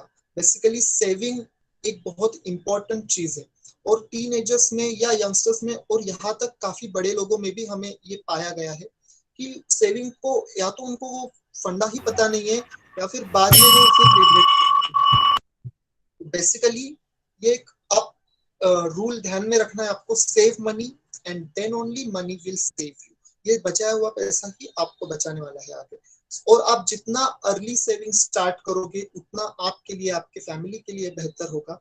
And again I am saying कि नो मैटर आपको अभी अर्निंग नहीं है, बट पॉकेट मनी तो you must be getting from your parents.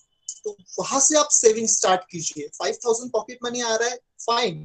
आपका स्पेंड जो है, जो इम्पोर्टेंट है, मेस है, हॉस्टल का है, आना जाना खर्चा है, वो सब जाके 2-3 हजार आप स्पेंड करते हो, स्टिल यू आर 500 रुपए तो आप आराम से निकाल सकते हो, सेव कर सकते हो. वो 500 रुपए आपको साइड में निकालना है. So as I said कि आज करियर के बारे में नहीं, but after choosing any kind of career, at the end you are going to earn money, and वो earn किया हुआ money right जगह पे सेव होना, इन्वेस्ट होना बहुत ही ज्यादा जरूरी है. That's it from my side. एक छोटा सा यूजफुल सेशन था. I hope so, and thank you. I hope आप सभी को ये बहुत ही बेनिफिशियल था. Thank you. Thank you so much, sir, for such an informative session. We have 3 questions for you. The first question is it right to invest mutual funds? Is it right to invest or not? Very nice question. Actually, it is absolutely right.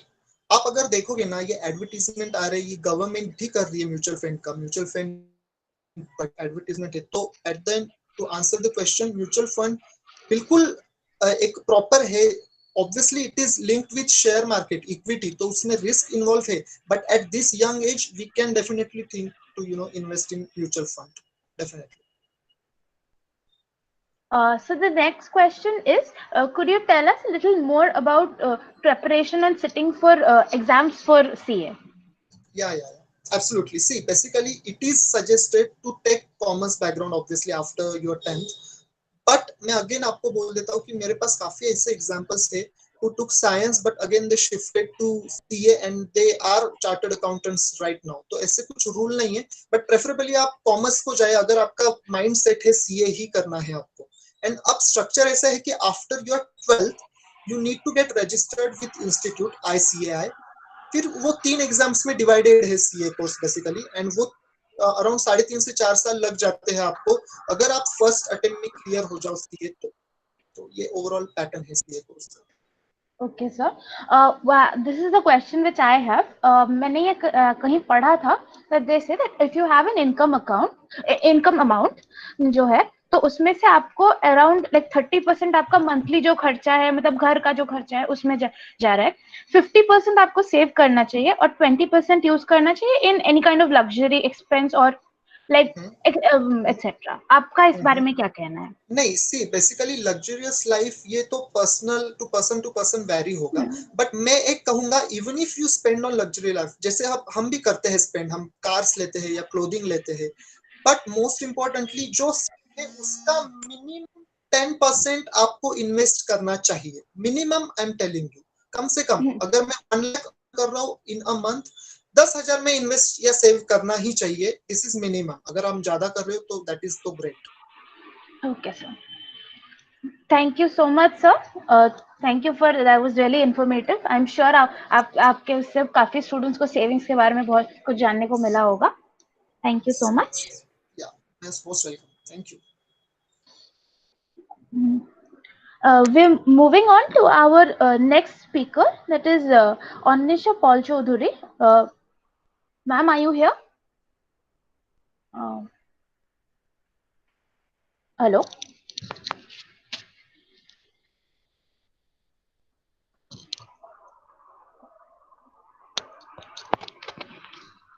Hello.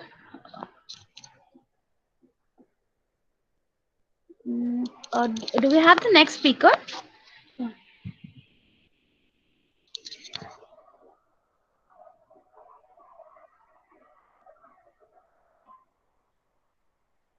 Okay. Till we wait for the next speaker, the students, do you have any questions? Any other questions for sir? No.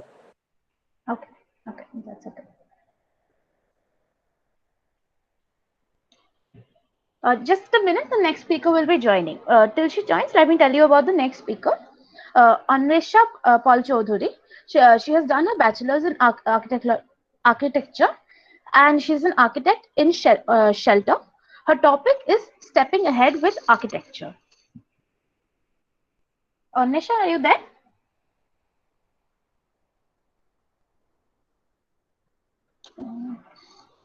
Just a minute. We're waiting. Before our next speaker joins us, one small announcement is there. Dear students, our talk on physics, which will be delivered by Mr. Dipankar Sen, he will be joining us from Texas, USA. So we had to reschedule his talk so that he can join us in the uh, morning session. So this talk will take place 8 p.m. onwards. This is a small request to the students. Please rejoin the meeting at 8 p.m. Thank you.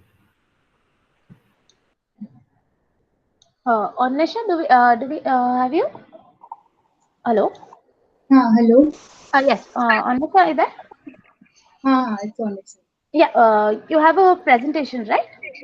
Yeah, I do have a presentation. I'll just guide you through the this thing. There will be a present now icon at the bottom line where the mute and the video button is showing. There will be an option for present now. Acha, okay, fine. Yeah, and then there will be your entire screen. All right. And I do have a presentation. How will I present it if I want to show it? Are you using a mobile phone or a laptop? I'm right now using a phone. Okay, like there will be that present now icon even for your phone. Can you locate? Have you managed to locate that? Uh, all right, I'll be able to locate that. Maybe I Uh, have to take it in the phone, no? yeah, yeah. If you have the presentation also on your phone, right? No. Okay. You have the presentation on your laptop. No, it's in my system actually. I thought it must be I can access through some team viewer or something. I thought. Do you have it Yeah. uploaded on Google Docs or something? I'll upload it right now. So it's Yeah, not a then problem, right?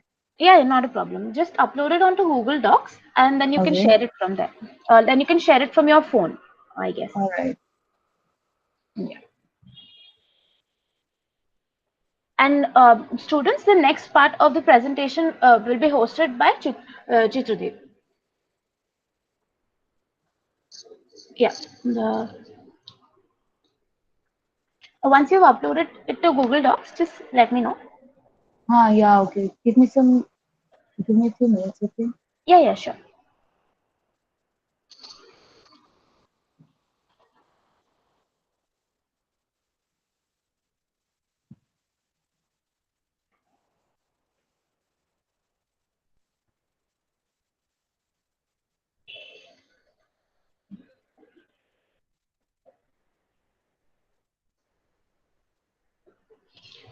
I can share it on Drive, no? You can upload it on Drive, but I think it will be a better option if, I mean, since you're logged into your Drive on your phone also, right? Yeah. Yeah, so you can upload it to Drive and that will be more easier for you. So Okay. just upload it to Drive and then I'll guide you through the rest. All right.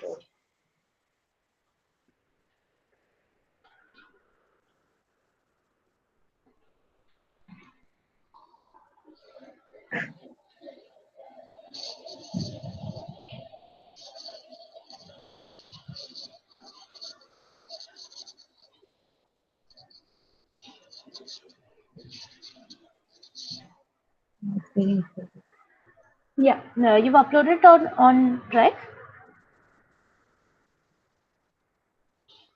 Yeah, it's done.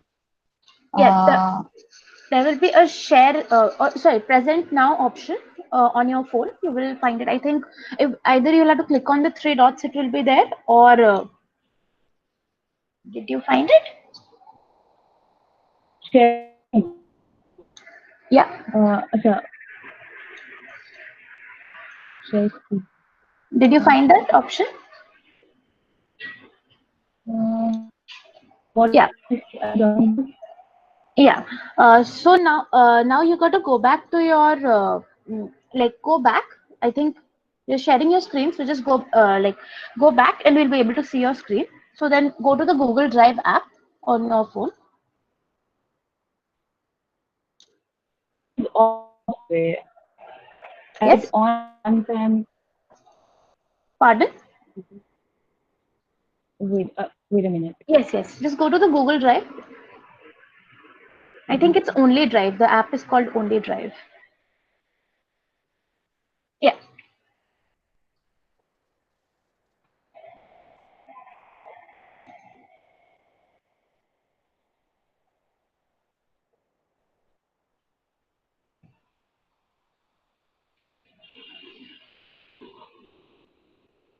Yeah. I think your presentation is visible. You just got to click on it, then it'll open up. And I would suggest that you turn your phone into landscape mode, and the presentation will be viewed like, but otherwise the image will be very small. Yeah.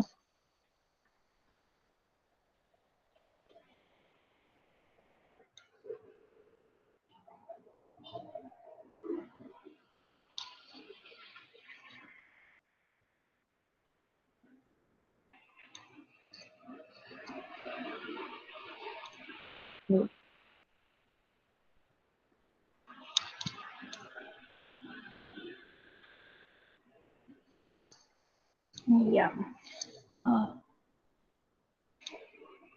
Is it visible? Yes. Can one of the students confirm if it is visible to them too? Okay.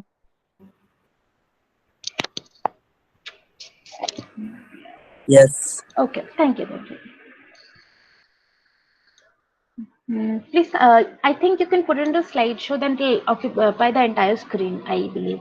If not, this is also fine, I think. I know, I guess. Because I have done this in a square base. Yeah. I think putting it into slideshow will allow you to swipe it and use. The slideshow button is the play button there, I believe.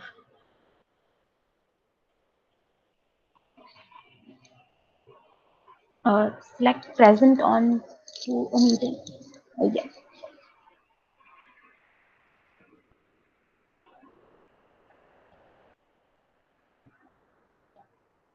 Yeah, it's visible. Visible. Yeah. Please continue. We will be ringing a bell at 17 minutes to let you know of the timing that has elapsed. Oh, what? For all the students who have joined right now, just a minute. For the students who have joined right now, now we have the talk from Anwesha Chowdhury. She's done her bachelor's in architecture, and she's a junior architect at Shelter. Her topic is stepping ahead with architecture. Over to you, Anwesha. Please continue. Yeah. Okay, so architecture is all about, it's not about just maths and drawing. It's also about science and what are the basic amenities. Oh, wait a minute. I'll wait a minute, just a minute. What's the issue?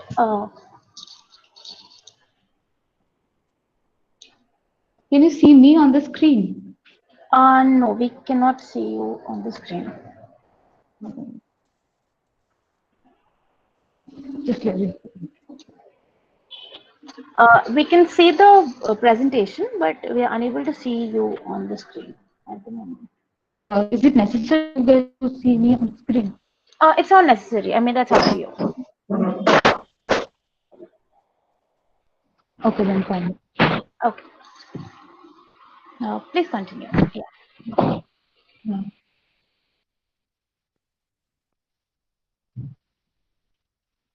Okay, so it is also about observation and visualization, which is observation means from your surrounding you will get to know what are the defects which we have, what buildings should not be cornered in one side, and one should how the lanes are should be designed in a proper way so that we can access through one point to another point with the ease. The sense of easiness comes along with the visualization. And what is now visualization? Visualization is the form and colors and patterns of designing and putting it together. In a building, we see different colors have been put in. We see different fonts have been put in. We see different several radiations of forms and colors are putting in. This is all about studying and practicing through all these 5 years, and that is how we achieve at the end of the 5 years how will we design an architecture. And just not being able to drawing doesn't mean that you wouldn't be able to do architecture in future. You're not capable of sketching properly, you're not capable of doing perspective in a proper manner, doesn't mean that you won't be able to take up architecture in future. You can easily take it up, and you can easily go along and get motivated along with it, just because in 5 years you're getting practicing, you're getting all the basic uh, uh, what we say all the activities which we get in our so in our home, back in our homework we get sketches, we get model making, we get different perspective view sketching. These practices make you confirm that yes, you can become a sheer architect. At least you are confident from yourself that yes, you can continue doing this, and you get self motivated by itself. So art, science, observation and visualization in a compact way makes you an architect. This is, I have put an example of a famous architect called Louis Kahn. He designed this Sangsad Bhavan. It's a parliament building which is located in Dhaka, Bangladesh. You can see it clearly that he has absolutely uh, implemented all the geometric views and all his visualizing geometric forms and views into this building, how the light should get in, how the centrally placed assembly hall should be like, so that it would be easily available for all the people from the sides which are which has been placed along the edges of this building. The Now I'll be talking about the plan of this building, how it was made. You can see in the center, it's the assembly hall which was played, through which along the side there is a pathway given. Those pathway connects with the different offices. I have also given the numbers which are written on the right hand side corner. It explains all the buildings and it explains the spaces which has been described in it. You can see there is an assembly hall at the right end side of the building, which is placed separately so that so that there is a privacy maintained. So these are the abstracts and aesthetics which has been which has been put into his concept, that this is how this building should be like. A simple hexagonal form of a building. Yes, and the basic and all the excess rooms, the official rooms are placed in four sides of this opposite to each other in this hexagons. Uh, then coming to the next part, this is the interior, how the lights and shadows has been played along this building. This is the centrally placed this is the centrally placed assembly hall where the main public gathering is going to take place, and the main public gathering is not getting suffocated by the just artificial lights. They are also getting the natural lights. This was the concept of them. Again, the implementation of light and shadow in the building. This is the interior. You can just simply go and Google it. The building is absolutely marvelous. It's written completely amazing way. You can just go through and search it. I have just to put it on one example of architecture, and I think this is quite good enough to make you get motivated towards it if anybody is interested in. And this is the aesthetic view. This is the elevational view, we call it. This is how he has planned out. This is how he has chalked out all the punctures. We call these punctures the big voids. Those big voids are called punctures. These are the ways how he is going to let the natural light penetrate inside this humongous building. Now we'll be talking about activities of an architect. It is simply say that architects doesn't only build a house. It's not just concrete, steel, and brick structure. It's also outside of it. What is it? That is landscape. That is urban designing.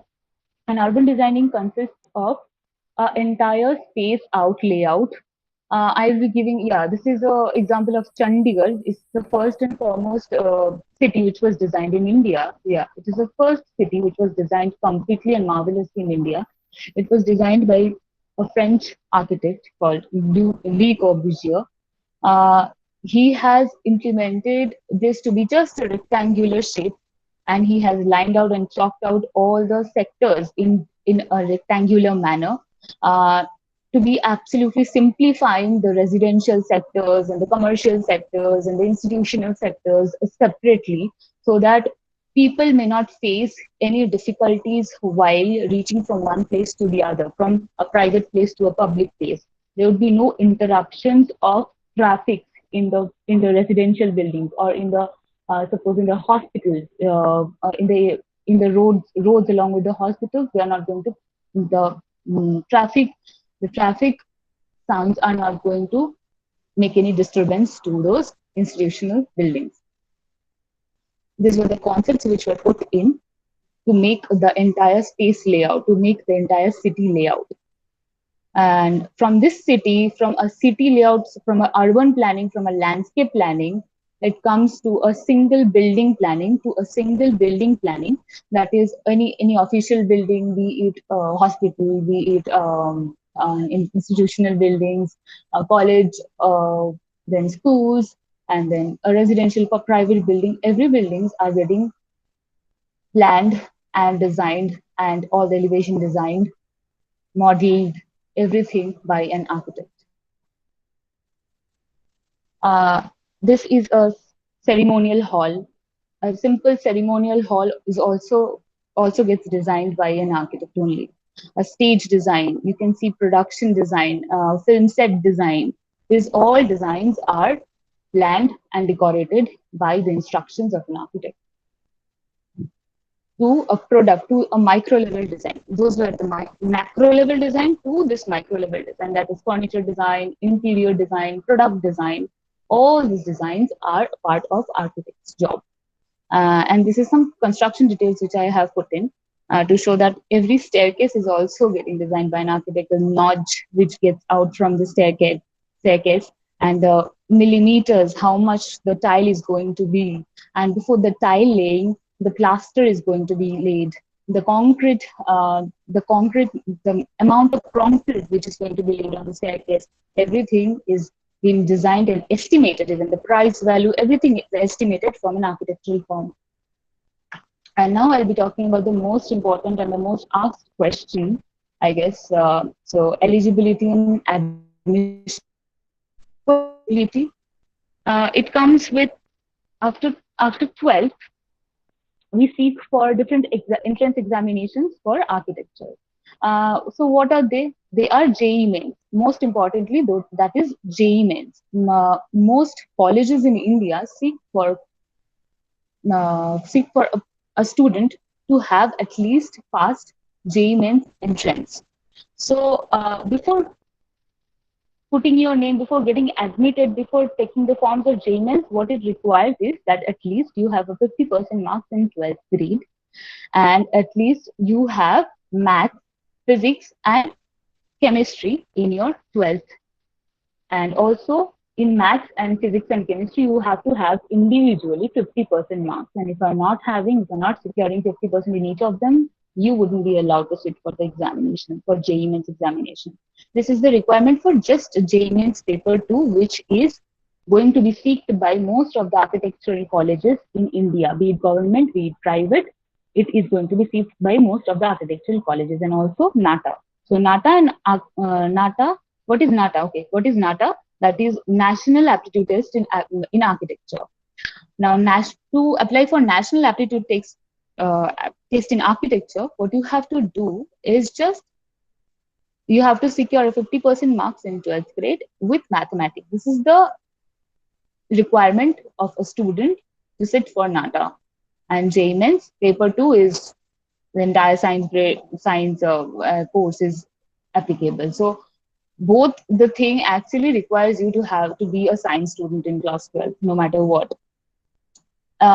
Okay, now coming to the part, if you are deliberately wanting to take up architecture in IIT only, because you are focusing just to study in IIT and nothing else, IIT or nothing else, then you have to sit for JEE Advanced Paper 2. JEE Mains Paper 2 is for architecture, and JEE Advanced Paper 2 is along again with for architecture. It is only you are only able to give entrance examination for JEE Advanced Paper 2 only when you have a certain number of rank in JEE Mains Paper 2. Then only you are allowed to sit for JEE Advanced Paper 2, and then you can apply for IITs. So now what are we learning is that NATA and JEE Mains Paper 2 is very important for your architecture entrance examinations for to apply in different colleges of architecture. And then if just for IIT, you have to have a certain rank in JEE Advanced Paper 2. Now, colleges actually do not matter in your life. Uh, the name of the college is not that important, but since you do have your own capability, you will acquire your own certain skills which you can slowly and steadily enhance yourself, practice, and you'll be perfect at it. And that's how we get to a point at certain point in our life that we will be applying in architectural field. I'm certainly saying marks doesn't matter. They only see what is that your way of presentation, your own skills. That is what matters. The college name doesn't matter. Initially, for being a fresher, the college name will matter, but after that, the college name doesn't matter. Okay, now I'm talking about few colleges, and those are Indian Institute of Technology, Kharagpur, Indian Institute of Technology, Roorkee, National Institute of Technology, Calicut, National Institute of Technology, Tiruchirappalli, School of Planning, Architecture, New Delhi, School of Planning and Architecture, Bhopal, School of Planning and Architecture, Vijayawada, College of Engineering, Trivandrum, Jamia Millia Islamia, New Delhi, Birla Institute of Technology, Ranchi, Jadavpur University, Kolkata, Manipal University Technology, Manipal, Sir J.J. College of Architecture, Mumbai, Chandigarh College of Architecture, Chandigarh, Center for Environmental Planning and Technology, University, Ahmedabad, that is CEPT Ahmedabad, which is one of the most well-known architecture college. Now, education system, I have just listed out some few important subjects which are there: architecture design, geometry, mathematics, acoustics, history of architecture, engineering structure, and then architectural tour is very important and very amazing. We enjoy a lot of architectural tour, surveying, disaster management, and then interiors, model making. These are all there in your subject and many more, etc. I have not included all the subjects. It's not possible for me. Anyway, then what are the competitions we actually opt for? Those are NASA and ZONASA. So zonal level conventions are called ZONASA, and NASA is the national level competitions. This is held in each year, and if your college is getting qualified in ZONASA, is ranking a certain rank in ZONASA, then those top 30 colleges get selected for NASA. And then after that, these competitions actually have a certain there are numbers of competitions like design competition, landscape competition, then product designing. You can see it, and also we have fashion shows held there, dance shows held there. So there's a lot of interactions goes on with one college to the another, from one part of India to another part of India. So there is a lot of interaction which goes on in these competitions. So the attending these competitions are one of the most important thing in your life, uh, in your career ahead, because people will see how much interactive you are. Communication is key. There's nothing better than talking about automotive industry. As a presentation gave me a headache to talk about it, and I can give you the entire PPT if you want. Then Grasshopper, Rhino, these are all 3D softwares. How we work on this 3D is like, this is how I have had a presentation. These are the 3D modeling for interiors. This is the 3D modeling for the entire exterior. So these are how our works are done. And now talking about advantages and disadvantages is that in advantages, we actually get the tagline of this council. We get registered as, yes. So we get registered as from the Council of Architecture, that we are the architect, and now your work will be recognized as done by this your name, architect this.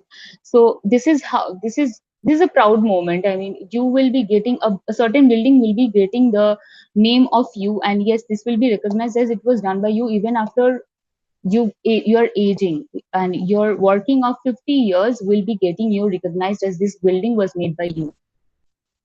Still, people will be forgetting how you look like even, but your building and your name will be there in their head, that this amazing building was done by this architect. And the disadvantage is that don't get pushed by your relatives, because this field is a little hatke from other fields. This is something else. This is out of the box. That is why you are taking up. That is why it is people are making you look different, and you have certain different you can have certain different qualities. That is why you are taking this. No, this is not importantly meant to be like that.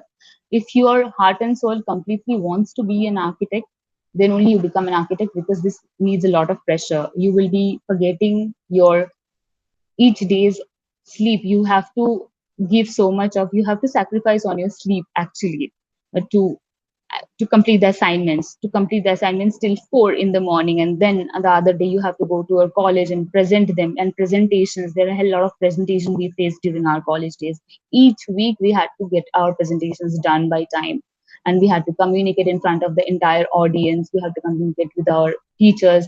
Our sheets get torn off also quite a lot of time. It was very insulting. The entire college days we got insulted by our teachers, that we can't become an architect, that we can't do this, we can't do simply this design. We will be getting insulted like anything. Our sheets will get torn, our models will get broken by our teachers, because they are not liking it, they are not liking our concept. But stick to your point. If you are willing to become an architect, if you are willing to stay on it till the end, it is a long process. It will not give you money in the beginning, but if you're just only looking for money, you shouldn't take up architecture. You absolutely shouldn't take up architecture, because it is not going to satisfy you with money. Absolutely not initially, but with lots of experience, if you are gaining a lot of experience of experience of like 5 years, 7 years, and then you are opening up your own firm, that's how you can become a successful architect with a handsome money.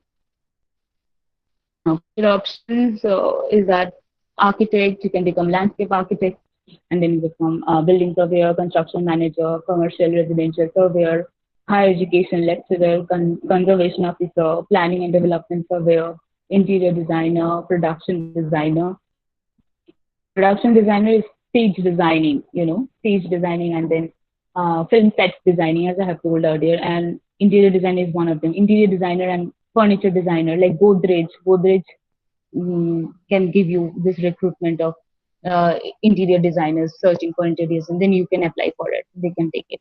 alternative careers is that those who are not capable of continuing architecture for a long time, they are getting interested in graphic designing. While doing presentation, they're seeing yourself that they are getting interested in graphic designing. They can certainly move their way towards graphic designer, and then also photographer, then also content creator of just the topic architecture, about architecture, regarding architecture, everything and anything about architecture. They can become a content creator very easily. Government jobs, yeah, this is very important. Government jobs, those jobs do give us recruitment, but that happens is once or twice uh, in 3 or 4 years, and that also for just for 1 seat or 2 seats we get. The Public Work Department, Archaeological Department, Ministry of Defense, National Building Organization, Town and Country Planning Organization, Department of Railways, HUTCO, state construction boards, local bodies for construction work. These are the few government sectors where you can get your architectural seat. I mean, architect, and they give you an architect seat to apply for a job. They take freshers also. They also take the freshers, or yes, but with registered COA. You have to be registered with COA. Then only you can apply for architecture jobs in governmental sectors. And the link and pages to follow I have provided you for colleges and for different career options, for not different career options, for all the colleges and residencies, what I'm saying. For all the colleges, possible eligibility criteria, anything you're having any queries about whatever we had this lecture through, you have any queries about them, you can go through these two pages, the blue pages, the blue fonts. Okay, the college Dunia or college Dekho. These two links are important for you guys after 12th. And after taking up architecture, after going through architecture, you can follow the pages like Arc Daily. Even now, also you can follow these two pages, Arc Daily and Arc Dias. This helps lots of architectural competitions through which you can get interest into, and you can see how the presentations are like or looks like in our architectural field, how we present ourselves during our semester end, how the models look like, and there are different projects which are projected in Arc Daily and Arc Dias. Thank you. This was it. I think it was a haphazard way of starting. I'm really sorry for being so messy at the beginning. I had a problem in my own house, that's why. Anyway, so I am taking off right now. Thank you so much for listening to me. Thanks a lot, ma'am, for this informative presentation. It was quite beautiful, although. And I architecture thank is you. such Thank a you so much. domain which demands creativity, imagination, as well, beside the technical knowledges. So we have a couple of questions in the chat box, and I think most of them have been already addressed during our presentation. So one is asking, ma'am, can you please tell about the entrance exam pattern for architecture? I think you addressed Yeah, partially this portion in your presentation, but if you could please repeat. yeah. What was that pattern? Exam Yeah, pattern. exam pattern. In case of NATA, National Aptitude Test in Architecture, the exam pattern is like for first 30 marks, you have to again go through because the exam patterns are always changing. Okay, for a while or so. There are three parts of the question set. First part is about mathematics, and then the second part is about aptitude test. It has architecture, the history of architectural test in questions regarding history of architecture. History is very important in our field. It is one of the core subject, and it requires a lot of knowledge about Egyptian architecture, Greek architecture. So history is important before you sit for any of the entrance examination. Study a lot about the architecture of history.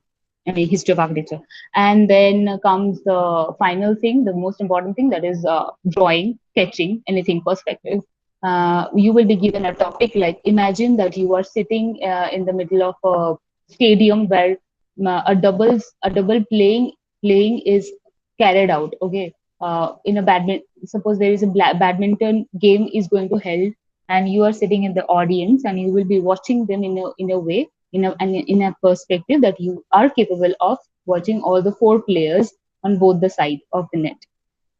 So in this way, you have to visualize yourself, how you'll be visualizing them, and all the audiences opposite to you in the stadium, and draw it. These were the simple drawings which were given, and also and there was another example given in my examination, that was suppose you were given a pot. Think that the pots are placed in five different ways. Suppose it's placed properly, it's lying down in some other way, it's broken in some other way, and shadows are falling from just one way. From the upper right end, maybe there's a light is falling, and how the shadow will play along with that pot. Draw it. Think of five different ways of the pot lying uh, on the floor, and draw it. These are few examples of sketches which we are given. So it completely depends upon your visualization. An aptitude test is a general aptitude test, and uh, anything and everything about mathematics.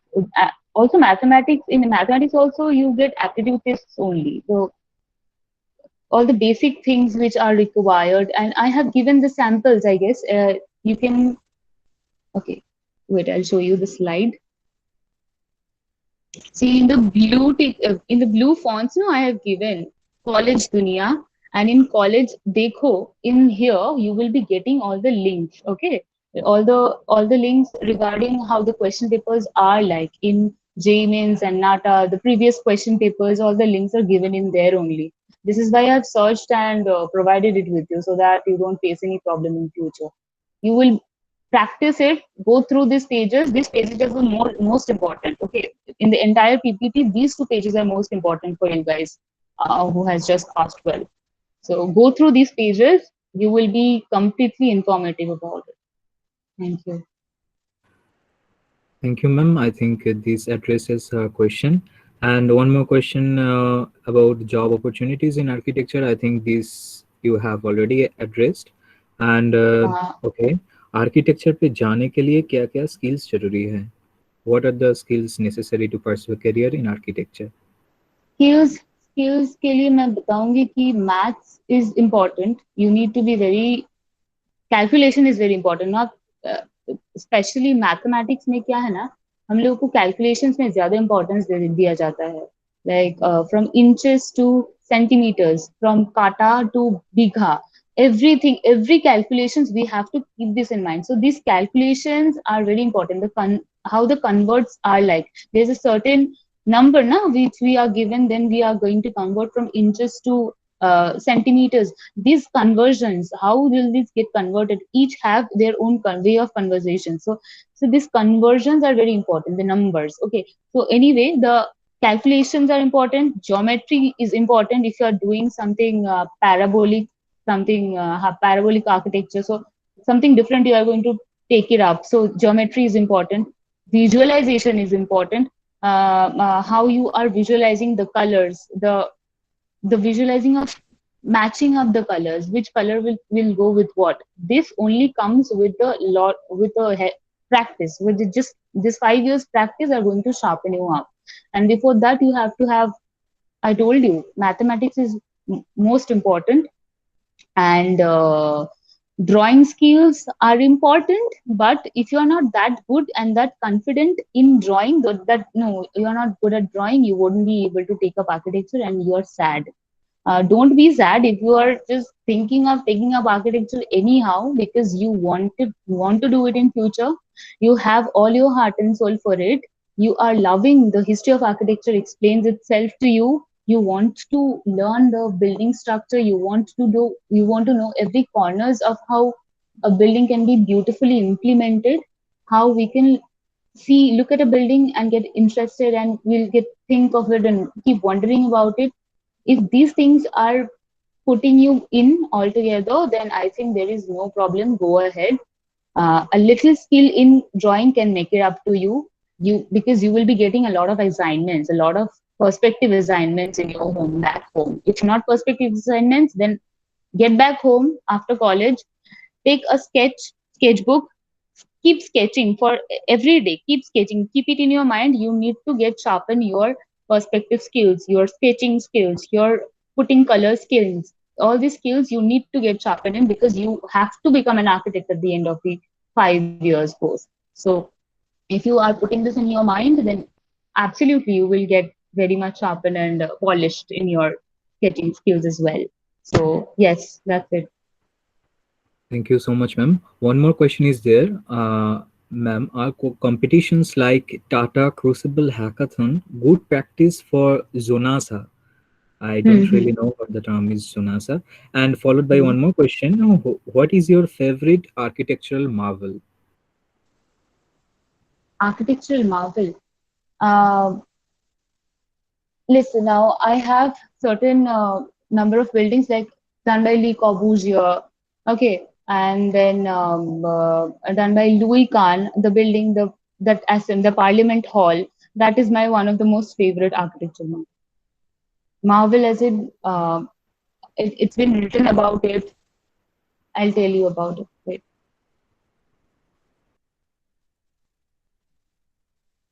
And I think you Uh, missed the earlier part, which is competitions like Tata Crucible Hackathon, good practice for Zonasa. huh? What do you want to know about it? That is the question. I really don't have any knowledge beyond it. This is asked by Amrita Bhattacharya. If Amrita Huh? is here, can you please unmute yourself? Amrita, are you there?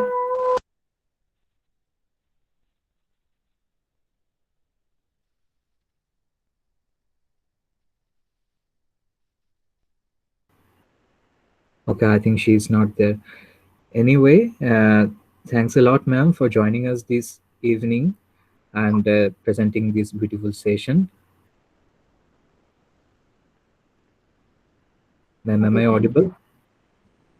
Yeah, yeah. Yeah, thank. Listen, Zonasa, talk about Zonasa. I'm not sure if one student don't know. Anyway, Zonasa is it's a competition. Usually, we have to be present for that competition. Yeah.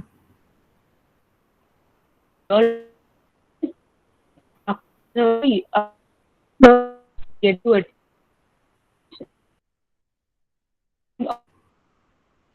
Actually, you are not Second properly year, audible. I think some network problems is there with you. I don't Can know. you hear me? Maybe. Yes, I can hear you. Okay, now I can hear you, Hello. but I couldn't hear you for the Okay. last couple of minutes. Oh, अच्छा.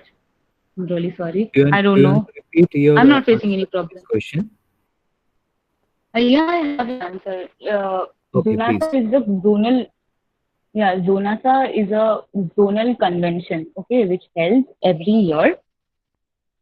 And in your college life, we have to attend for Zonasa from second year, third year, and fourth year. Okay, these are the 3 years we get to attend for Zonasa. We have to be there. Each college takes up this convention to be held in each year. Okay, so we get to go there in that college, in that particular college. We were in Guwahati Royal College in Guwahati, and then we were in Invertis University, Bareilly, in another year. So these were the college which were selected in our during our period, and we went there. We were there for 4 to 5 days. We stay there in their hostels. We were given places to be, and we would hardly sleep the entire day. We get into the competition zone. We go for competitions for like sheets, for presentation, for model making, for other academic, not non-academic competitions are also there. Some games, then face painting, poster making, and then fashion shows, and then dance competitions. All these competitions are held during all these 3 days, and then after at the end and during the final day, we get to the winners and the rest of the state. Uh, Stand holders are get announced, and then that's how we get to know that which college is winning and which college is not. And then after getting selected for being top 10 college in each zone, then we get selected for national level, and then from each zone 10 colleges get selected for national level. Then in national level 40 to 50 college gets to enter, and that's how this happens. From Zunasa to NASA we get converted. Okay, that's great. That's it. Thanks again, ma'am, for joining us. Uh, we now head forward to the next talk of the session, which will be delivered by Miss Rupsa Karmakar. The topic of our talk is understanding the human behavior. Welcome to the session, ma'am. The screen is yours.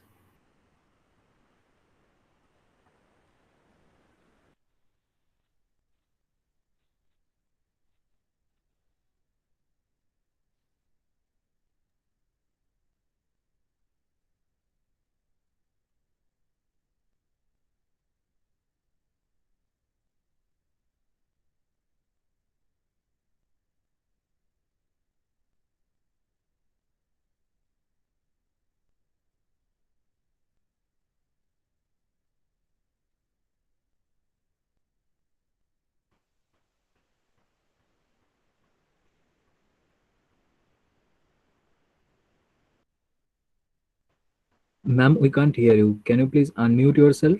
And are the things fine at your end?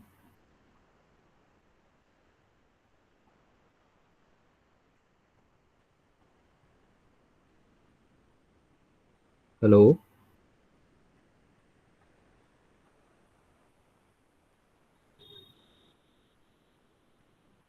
Yes, your screen is visible, but we can't hear you. Can you please unmute yourself?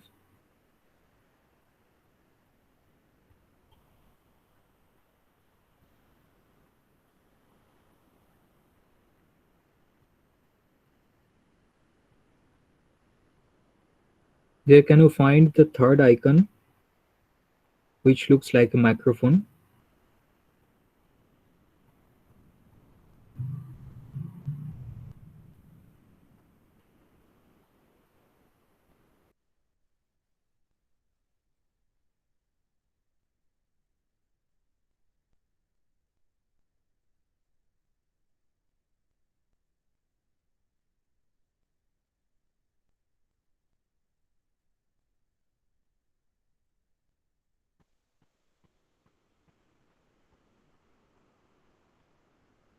Ma'am, you have already joined the meeting,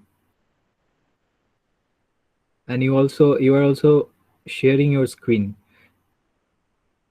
Just you need to unmute yourself and go to the presentation tab. We still can't hear you.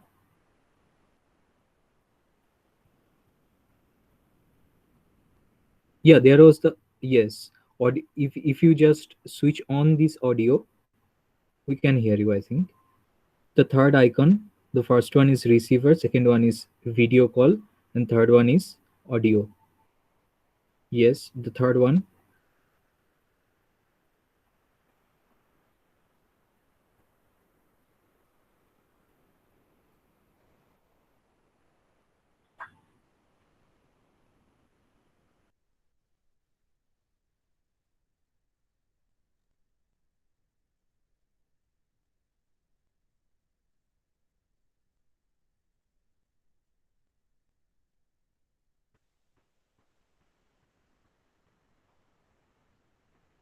Can you hear me, ma'am? Am I audible to you?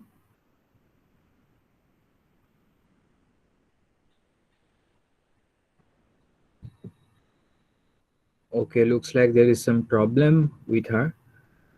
Anyway, do we have Mr. Shankhadeep Shome with us? Okay, ma'am.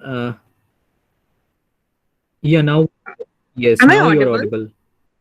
Okay. So the thing is that I have my Google Slides. Yeah. I have my presentation in Google Slides. How to operate? Can you just say that so that I can just like present it? You had already started presenting your screen. Okay. So what is like? I can't see my screen at all. So it's like it's a very weird thing. So like, So, what what are can the you see things in my screen? we can see you actually? Okay. you can't see anything else other than me, right? No. Okay. So I have my slides in Google Slides. I'm just Mhm. asking how to operate. I'm just asking that. Okay. Okay, what are the things you are seeing on your screen right now? Are you in the meeting window? Are you Yeah, within the Google app, Google Drive, Google Meet app? I'm in the Google Meet app. Okay, then you should find a button which says present now. Just a sec. Hmm, present now. Well, I can't see that. Uh, well, I can't see that now. So in call message is there, share screen is there, and also there's a turn on caption is there, report a Okay, problem is there. at the top of the screen, three dots will be there. If you just click on them, can you find the three dots at the top corner Three of your dot. screen? I did find the three dot. Okay, just click on them. Okay. And then what are the options? In call messages, share screen, turn Yes, on share captions, screen. share screen. Okay. Yes, Start sharing, I'll do, right? yes, Okay. yes. Now your screen Yeah. is visible to all of us. And now Okay. please go back to your presentation window. Just minimize this tab, minimize this Meet tab. Okay. Okay, now I'm getting stressed because I can't do it. No, no, the at the middle of at the right below middle, the square. You can see the square. Yeah, I can see there's a stop sharing thing. No, no, Okay. no. You should not stop sharing. Okay. Uh, just look at the bottom of your screen. There is a square icon. Where icon? At the bottom Okay. of your screen, at the middle of. There is an in call message, stop No, no, sharing, no, turn on caption. no, no. Even below them, even below. Yeah, there's a square, like, yeah. Yes. Now you can see your home screen. Now, if you just open your PPT, we will be able Okay. to see that. Okay, just a second. Let me just open it. Okay. Yeah. Hold on. Yeah. Just a second. Yeah. Yeah. Now can you guys see what I'm just sharing? Yes, yes, we can see it. You Fine, can that's see, fine. right? That's fine. You can see. You can see. Yes, we Right. can see. Okay. Okay. And Okay. please, Fine. please rotate your screen so that Okay. So I want to make a slide thing so that you can, like, I want to make it full screen. Can I make it this unraveling the human mind? Can I make it full screen? I really don't know. But if you could please try to switch it into landscape mode. Is it possible from this drop down menu of your Yeah, I'm just like trying to do it. Like, auto rotate um, kind of thing must yeah, be there? yeah. Okay. Wait, just a second. Okay, I'm okay. Yeah. Now this Yeah, should be fine. Now, if you go back yeah. to the presentation and rotate your screen, yeah, that's fine. Okay. So you guys can see my presentation, right? Yes, yes, we can see it. Yes. I can't see any one of you. So how can I do that? Like, how can I see you guys? No, during presentation, you can't see us, but if you present, Okay. we can see this presentation. That's sad. Actually, I wanted to see all of you so that I can interact. So I don't think that's possible, right? Yeah, that's not simultaneously possible while presenting. Okay, okay. So guys, I really wanted, good evening, everyone. So sorry, I am a great technological failure in this aspect. As you can see that I was stuck and I couldn't, process a lot of things. So welcome to the session. I hope everyone is not disturbed with this perturbance of this whole sequence, what I have done. So I'm Rupsa Karmakar. I currently I have postgraduated from TIS currently in 2020, and I have done Masters in Applied Clinical Psychology, and I also have a I have also done a certification course in Dementia Rehabilitation from Tasmania University. So when we just hear the word psychology, many things comes into our mind. Like when I was in my undergraduate, like people used to ask me, okay, I'm sitting right now, what do you think about me right now? So I used to tell them like, nothing. I just feel you're stupid to ask me this question. I hope that many people have heard this when they have seen someone doing psychology or someone who is proceeding with psychology. So the whole idea about psychology is actually the study of human behavior, human soul, what human is on the total and the all run of a human being. So okay, as I can't see you guys, I would really really appreciate that if you can like describe yourself in 3 words and put it in the chat box. I will go back to it later and I will address all of it, and at the end of the session I'll just do it. Also, I would really, really appreciate if you guys just say that what are the few expectations from this session with me, what you have. You can just put it down in 2, 3 words or whatever, in a sentence or so in the chat box, so that I can come back during the end of the session and talk to you regarding it, and also, have an open discussion about it. Okay? So before मतलब कुछ भी करने के पहले let me tell you what psychology is all about, right? So it derives from a Greek word which is known as psyche, which means a spirit, soul, and logia, which means study. Psychology actually came from Aristotle, Plato, and when Hippocrates was actually studying what human blood is made up of, human body is made up of. Initially, when we started to know what psychology is all about, it's not about human mind or human body or human soul. It was all about what a human being is. What the external of the human body is. What human body feels like. Okay, initially it would be like that. So, as I have mentioned in 1890s, William James, who was also the father of functionalism, defined psychology as a science of mental life, both of its phenomena and their conditions. See, psychology is just not the study of, a human behavior or what a human being is performing outside. It's actually about what the human being is inside out, what human being thinks, and also how the human being reproduces. Okay. So when we talk about psychology, we come to know about the various tools which psychology is made up of.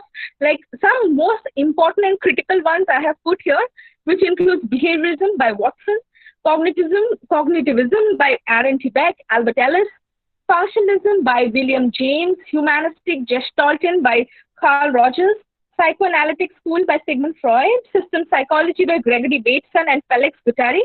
So now I have just, I have just narrowed down my schools of psychology into a very small part, but there are 45 emerging branches that are there, which also includes, transpersonal psychology, peace psychology. It's like, slowly when you see what psychology is, it's not just about, as I mentioned, behavior and cognitive, or, brain, mind, and body. It's not about that. It's about how interaction with the society, interaction with the environment is important when it comes to psychology. Okay. So yeah, as a student myself, and also someone who is learning, who is in this profession for 7-8 years right now, what I can say is that like psychology will never restrict you from, proceeding to something, exploring yourself or understanding yourself. So let's know about how to proceed in a career. So most of you, I assume that you are in the 11th, 12th standards, and you want to know how to proceed with the subject. क्या करना है, क्या नहीं करना है. So pehle, the most important thing you have to keep in mind is that this is, it's a long-term commitment. Okay, psychology is a long-term commitment. It's not like, chalo, let's graduation ho gaya, let's get a job. It is not like that. Okay, it requires a lot of time, patience, and energy to access to it. I completely feel so. Okay, it requires a lot of time, and as a human myself, as an evolving person myself, I have really understood this whole thing about it. Okay, so first you have to get in 11, 12, some schools, and most of them has nowadays psychology. You can take it, ICSE, CBSE, whatever it is that you can take it, 11th and 12th. You can study it. Okay. After 11 and 12, it just gives a brief idea about what psychology is, social psychology, clinical psychology, this psychology, sports psychology. It's a very evolving field. This you can, have an idea about it. Then you can complete your graduation. Then you can, after graduation, you can see that which field of psychology especially interests you, which can be masters in a specialization in a particular field. You can do masters or specialization in a particular field, which includes in India, there are few of them, which I'll come later. I'll explain you later what they are. After masters, some individuals go for jobs like projects, teaching, research, and some would always like the ones who really interested in RCI and the undertakings under it, they will go for RCI recognition, which is Rehabilitation Council of India, and will seek MPhil or Masters of Philosophy in Clinical Psychology. Then after that, individuals can proceed on with a research or a job or that whatever that interests an individual. And so now the question can be, what does a psychologist do? What do people who do psychology, who study human behavior do? So I have listed down few points, as you can see. And the most important thing is that you have to break these points and go ahead. My whole purpose is to just show you a glimpse of what actually psychology is, or the work is of psychology. Okay. So I will just mention few points here, which includes conducting psychological assessment of patients in order to diagnose clinical conditions, conduct clinical interviews with patients in order to learn their history, create treatment plans, create behavior modification program, teach their patients how to cope up with their, problems, and also to help them overcome their problems, develop psychological education programs, conduct psychological research, prepare technical reports and presentation, ensure that patient records are accurate and complete, keep abreast of current knowledge and trends by participating in continuing education courses and reading journals, history, etc. So most importantly, when we talk about, work of a psychologist, it's not a very watertight, very compressed thing. You have to, break that compressedness, break that, boundary to become a psychologist, I feel. It's about breaking stigma, breaking barriers. As in India, you see there's a lot of mental health burden in our country, People can't express themselves. There's a lot of stigma. There's a lot of violence. So there's a lot of violence for individuals of different caste section. So it's all about how you will understand transsectionalism when you're studying psychology. Okay. So yeah, if you ask me if there's any personal skill required to be a psychologist, I would say completely. There are some skills you really, really need to become a psychologist. I personally, when I was training in my hospital in Rajawadi in Ghatkopar in Bombay, I was really, really thinking what to do. Like I was so stuck. I didn't know coming from, Calcutta University. I had a lot of constraints. I used to write big answers. Okay. So that was my constraint. I was not able to, understand what should I do, what shouldn't I do, how to, go about. This is something I feel completely worried about. I used to feel completely worried about. So some of the skill which is very important, I feel, is that communication skill. You have to know the verbal and non-verbal communications of your client. You have to understand the client very much. You have to know why you are personally doing psychology. Okay. You need a lot of patience. Actually, you have to be really cool, calm, and composed whenever clients come in. You have to be very calm and composed in research, be it writing a thesis, trying to explore something. You have to be very, very calm and, complacent when you're doing something. Being calm is the most important thing when, coming to psychology. Okay. Also empathy. Okay. And genuineness for the client. You have to feel the client. You have to feel their problems. You have to understand what the individual is going through. Okay. Accepting death, departure, and separation. See, this is a part of being in psychology. You have to understand this. Understanding ethical dilemma of the profession. So there's a lot of ethical dilemmas, like there's a informed consent, how to understand and, accept consent. You have to, do this. You have to understand a lot of, consent and consent-related things when you are in the field of psychology. Okay, so let's do an exercise together, right? Okay, just a second. Let's do an exercise together. I hope I can see all of you. Okay, am I visible, guys? Am I visible? Hello? Yeah, your screen is visible till now. Okay, I'll stop screen sharing. I hope I'm visible. Am I visible? No, no, no. You are not visible. Yeah, now you are visible. Yeah. Am I visible, guys? Yes, now. Okay. So I have a small request from all of you. Today is World Mental Health Day. So I have a small request so that every one of you switch your video on, irrespective of the place you are in. You can just turn your video on and we'll do a small exercise so that we can, ground ourselves also, just be happy about the moment.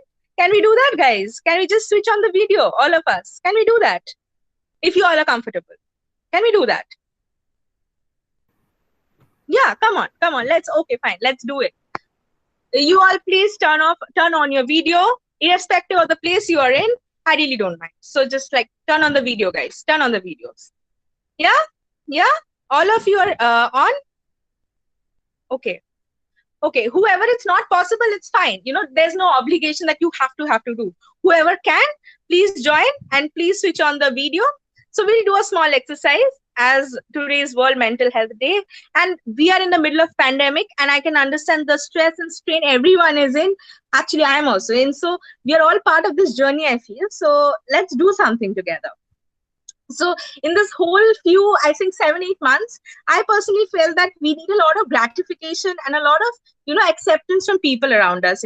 Many people in our family have been through hardships. We ourselves have been through changes and hardships. So first thing that we can do is like, see, I'm doing in my thing. So yeah. So the first thing I want you guys to do is just hug yourself. Can you all do it, right? Can you hug yourself? Can you hug yourself and say that, yes, I can do. We can do. We are all in this together. Let's hug ourselves. Come on. Let's hug ourselves because I can't hug anyone right now because of Corona. We can hug ourselves. Come on. Let's hug ourselves. Yes, we are hugging ourselves, right? We are doing it. Yes. Yes, we are doing it. Yes, we're doing it. Okay. We are all hugging ourselves. We should feel happy about it, that we can hug ourselves, we can feel ourselves. We should be motivating ourselves to do something for ourselves. So let's hug ourselves. Okay. So after hugging ourselves, I want you to just forget about everything. Everyone, close your eyes. Come on, close your eyes. Close your eyes. Everyone can do this, right? Close your eyes. Okay. Okay. Okay, I want you guys all to deep breathe for 2 minutes. 1 minute, okay. I'll just reduce it. Just deep breathe, okay? And listen to me carefully when you're deep breathing. Close your eyes, everyone. Close your eyes. Just focus on the voice, okay? Deep breathe, okay? Take the breath from inside of your stomach and just deep breathe, okay? Slowly open your eyes. Slowly open your eyes. Okay. Can you just notice 5 things around you? 5 things that you can see around you? You don't need to tell me. Just observe 5 things around you. 5 good things, what you feel good about. It can be, I have a Santa Claus out there. I feel good about it. So that one Santa Claus, 5 things you just notice which you feel positive about. You feel good about. 5 things. Just look around. 5 things. 5 things, guys. 5 things. Yeah? Yeah? You can see 5 things? Yes, you can see 5 things. 5 things around you. 4 things that you can touch. 4 things you can touch. I can touch my hand, my hair. I have a water bottle also. I can touch it. I have 4 things. Guys, touch. Come on. 4 things around you can touch. 4 things around you can touch. Yes. Yes, you can do. Okay. Okay. Okay. 3 things that you can hear. Anything. It can be a noise. It can be whatever. It can be, there's puja around, someone, blowing a conch shell. 3 things you can hear. Your ears. 3 things you can hear. Can you tell me the 3 things you can hear, right? Just hear it. You just feel to yourself. Just hear 3 things. Okay? Okay. 2 smell that you can take right now. It can be, dhoop, the agarbatti smell around your house. That can be something. Or it can be food your mother is making. It can be anything. 2 smell you can take. 2 smell you can take. 2 smell. Just smell 2 things. Okay? Just take a deep breath and feel it. Okay? Just do it. Okay, okay, okay. You can do it. And one thing you can taste. I love chewing gums, but I don't have it. I'll not taste it. One thing which you feel is a very good taste, okay? A very good taste, or it just makes you feel, at pace with your life. There's two things you can taste. You Do can you need remember to this, taste right? that, or just to It's imagine? okay. Even if you can't taste, if you can imagine, it's fine. Or one thing you feel very good about yourself. One thing you feel good about yourself. It can be you are a very good cook. You look very good. You just performed very good in last semester. It can be anything. Okay, that makes you feel very good about yourself. Just think about it. Okay. So I think you all have done it right now with me. 5, 4, 3, 2, 1, whatever I said. So I feel that also right now, because we are in a pandemic situation and we all can feel this whole vibe about things going out of our hand, out of our control. I personally feel it's very very time consuming, very emotionally overwhelming. Many people are coming and going in our lives. So how to control your emotions at this point of time? This is the way you can do it. Okay, so as I mentioned about a lot of hopes and fears that we are having, it also includes how psychology is helping us to assess it. Okay. Now we can go back to our screen sharing, and I'll come back to you guys again after this session and, have a session with you. Okay. I'm going to screen sharing. Just hold on. Okay. I'm going to screen sharing. So yeah. Yeah. Okay. So yeah, we took care of our emotions, right? We understood what our emotions meant for us. How can we, tell ourselves, fine, we can actually carry on. We can do that. Okay. So career in mental health. So when we talk about any type of career in any portion, any subject, it's important to break the convention. Okay. So why am I saying it's important to break the convention? Is because we are the new generation. We all are the new generation. You all are the new generation. So it's up to you how how you will mold and you will make a career. How you will make this something which is your own. Okay, make your subject as your own and see the changes that you are facing. You see what things you can. It can help you how to build yourself. It can also help you how to imagine yourself for something you have always prayed for. Okay, so just what I would say is like not limiting yourself on the set patterns or norms of mental health. Don't do that, because you have to break the conventions. Okay, trying to find what suits the best in the field of mental health and what can be made different in the mental health sector. See, the most important thing that you have to realize is that what can be made different. Okay, there are many things which can be same. Okay, but it's important that what you can make different is something which will influence you. Okay, it's not the things which which you can't make a change. It's the thing which you can make a change.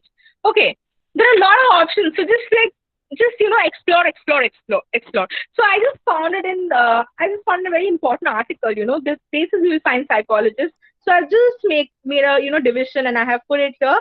So 37% in universities, colleges, and post-secondary education, 20% in hospitals and clinics, and 6% in business and consulting, 8% in government, military, and criminal justice system, 6% in primary and secondary schools and school districts, and others includes 15%, which also includes NGOs, programs, and rehabilitation centers.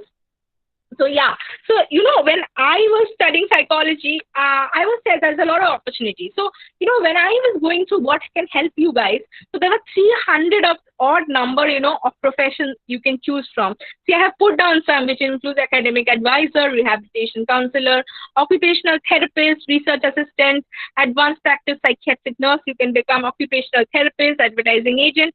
See, I'll not tell every one of it, and I'll just set few of it to you. You can see in the screen there are a lot of options, so don't limit yourself. So there's a lot of fields, like some field are a restriction in India. So most of the emerging fields and common fields in India is clinical psychology, counseling psychology, school psychology, forensic psychology, child psychology, sports and industrial psychology, neuropsychology, and social work. See, clinical psychology has the most demanding of it, because there's a lot of lack of practiced trained clinical psychologists in India. There's a dearth of clinical psychologists. Like in 1 million population, we don't even have like total of 1 or 2% of the clinical psychologists. So you can understand how much psychologists are of importance in our country. So, when we talk about pay package or, how much you can earn in a subject, I personally didn't want to put it up. So, because I personally feel that, I think my passion is much more important than, this money and all this thing. So hence I would not say that, this is a very lucrative thing.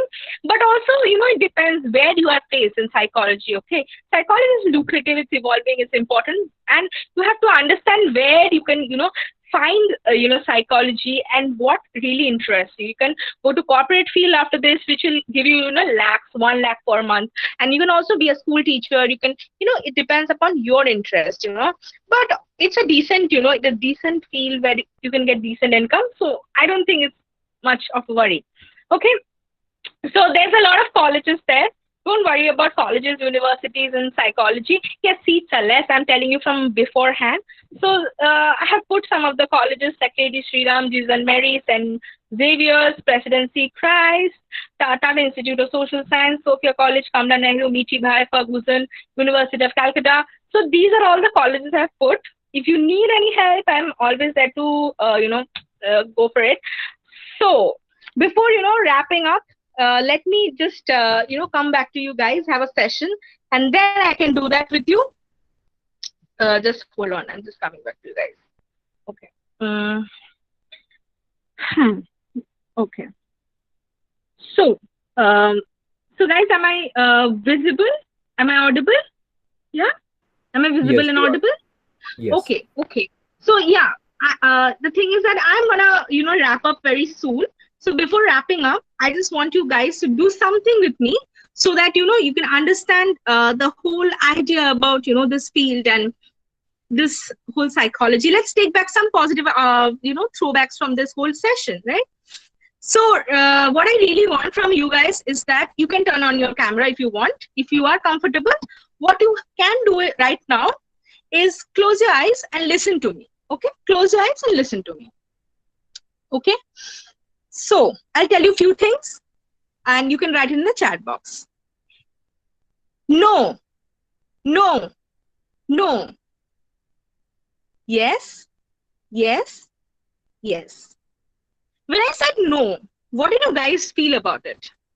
You can just write it down in the chat box. What did you feel? Like when I said no, what did you guys just feel? What did you feel? Whatever you felt. It can be good, bad. You just felt, okay, what is this? You can just put it down. Okay. Ayushi says it's good. Okay. Okay. Actually, see, when we say no, it's a negative emotion. Okay. No is always negative. When we close our eyes and we hear no, it's something which is, it's no, it's not working, right? Negative thoughts. Yeah. Welcome to Masterclass set. Negative thoughts, no. Positive thoughts, yes. So that's the whole thing, you have to close your eyes and think, what are the positives? What are the negatives? What are the takebacks? Okay. That's the most important thing. What are the takebacks? What are the positives? And what are the negatives? So that's what important in psychology also. That's what I'm trying to tell you guys, that, it's all about the takebacks, whether positive, whether it's negative, whether it's, disturbing, whether it's stressful. You just need to take it back in its way and you have to process yourself as a psychologist. It's just as simple as that. So, guys, let's do something before I address your questions, your doubts, your issues. Let's do something. Okay. So, you can open your specs if you're wearing. You can close your eyes and you can take your hand, both of the hand, okay, and you can rub it. Yes, you can rub it. Yeah, and you can cup it in your eyes. You can cup it in your eyes. Breathe from 1 to 5.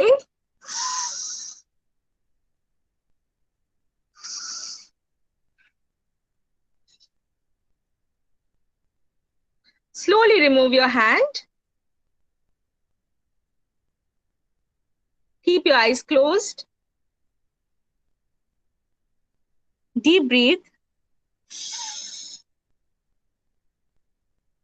when you feel that you can accustom to this environment, slowly open your eyes. When you feel okay about it, slowly open your eyes. Yeah, you can slowly open your eyes when you feel good about it, like you can accustom to the session. Yeah. Okay, now you all can address questions to me, and I will also give you my email ID and my contact number in case you want to like revert back to me, want to know more about psychology, because it's a very short thing I've done. So yeah, you can ask questions, you can all ask questions, and I'm open to it. Yeah, go ahead.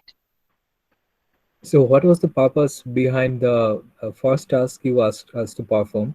That five things to see, four things to touch. So what was the Uh, purpose behind? yeah. So this exercise, the whole purpose is to orient to the condition near you. Okay, and also regulate your emotions. Oh, What we did in the session is to regulate your emotions. Sometimes, like, you all are fatigued, right? You have been attending this class from, I don't know, from 3 o'clock. Okay, I know by 7 all of us are fatigued. Okay, so I know when we are fatigued, it's very difficult for us to concentrate on anything. Whatever I'm saying is not for just saying. So it's something which you do also. Psychology is not what to talk. It's about what you do, how you perform, how you see the world around you, how you are taking the world inside you, and how you're processing. That's the whole thing. Okay. Basundhara said that what is the purpose of this? Yes, yes, yes. No, no, no. Okay. So when I did this exercise about, when I told you guys to close your eyes and I just said you that, yes, yes, yes, or no, no, no. It's about, like also, it's also orient to the environment, firstly. Okay. Because I have been talking. Also, it's important to understand that what is positive, what is negative, and what is emotion. How does emotion play a role in anything what we do? Okay. When I said yes, someone said it's a very positive thing. Okay. And when I said no, no, no, it just sounded very negative. It just sounded that I can't do this or you can't do this.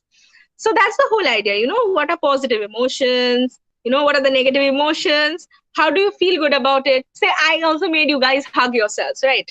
So the main purpose of hugging yourself is also self-affirmation. Okay. Just feeling positive about yourself. Like, okay, this is a time, it will pass, and let's, process all this together. Yeah. So that's the purpose. Okay. So yeah, regarding entrance, etc., any questions? Anything you want to ask, you can ask. Like, I'm fine with it. Yeah. students, do you Yes? have any question regarding to these technical aspects? I think no, but we Okay. really enjoyed to perform all the tasks you asked us to perform, and really Yeah. you literally involved the whole audience with you. So that Yeah. was mind blowing. Okay, Thanks a so you lot. just said, Yeah. Devasrita asked me, how can you relate psychology with real life? Okay, so I just want to share a bit of my experience. So when I was working in Thane Mental Hospital back in Bombay in 2019-20, so, any mental health institution, like makes you realize what you are, what you want, and what you really is, and what you have. When I was working there, I used to see abandoned women, okay, abandoned women, 25 years, 30 years, and they were locked up in chains, they're locked up in chains, they have small, small lockers. You have seen animals in zoo, right? It's their condition. So, when I used to sit with them in the session, I could relate my personal life with, their life, okay? I can understand myself as not a woman having problem like them, but as a human who has been in this system, who hasn't been this in this socio-political system, and this is a very systems. Okay, psychology is a very systems approach. Psychology doesn't exist in vacuum. It's not inanimate. You deal with clients every day. You deal with people every day. So you when you deal with people every day, you realize how psychology is. You deal with someone's loss, you deal with someone's pain, grief, that love, separation. So it's a very, very personal, very, very private. Every experience is private when you become a psychologist. When you want to become a psychologist, a very private, very time taking, very emotional journey. Let me tell you, I have been in this journey like for 6, 5, 7 years. And when you take it, you'll also be in this journey. It will not be easy, I'm telling you. Like till here, till this, it was not easy for me. Maybe it will be easy for you. But don't see life in that lens, okay, that everything is right, wrong. Life is in shades of gray, trust me. Yeah. So someone had a question. Chitradeep, can you just see what question is there? Yes, there is one more relevant question from Nancy Sharma. She's asking, Okay. will you please suggest a few things for the students, because teenage is the most crucial stage of life. So will you please suggest something to us to stay positive?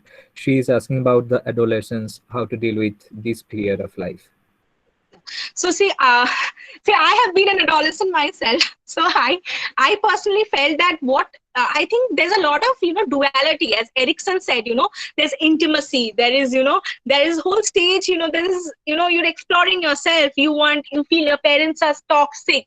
I also felt my parents are toxic. I still feel. Okay. So right now, when we are talking about adolescent and how they should deal with issues, I feel we all need to break down our problems into small parts. Okay.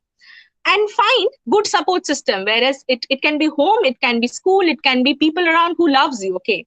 Break down your life into small parts. Pele, it can be your education, then it can be your aims in life, then it can be maybe your relationships, then it can be what you like, your hobbies, your dislikes. Most important thing is that you have to care for yourself.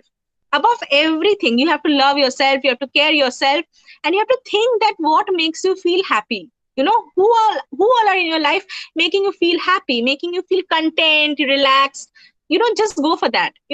Just when you sit down, just try to find out what makes you happy. Okay. As adolescent, I never felt that, and right now I feel I should have felt that. Right now you also should. We all need to find things which makes us happy, then focus on our aims, our ambition, our career, our goals.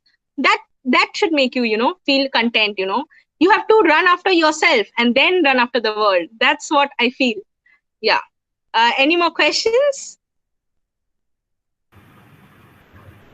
So I think you have already addressed the last question, which was the whole world is under stress due to a lot of problems. So what are the solutions to get relieved?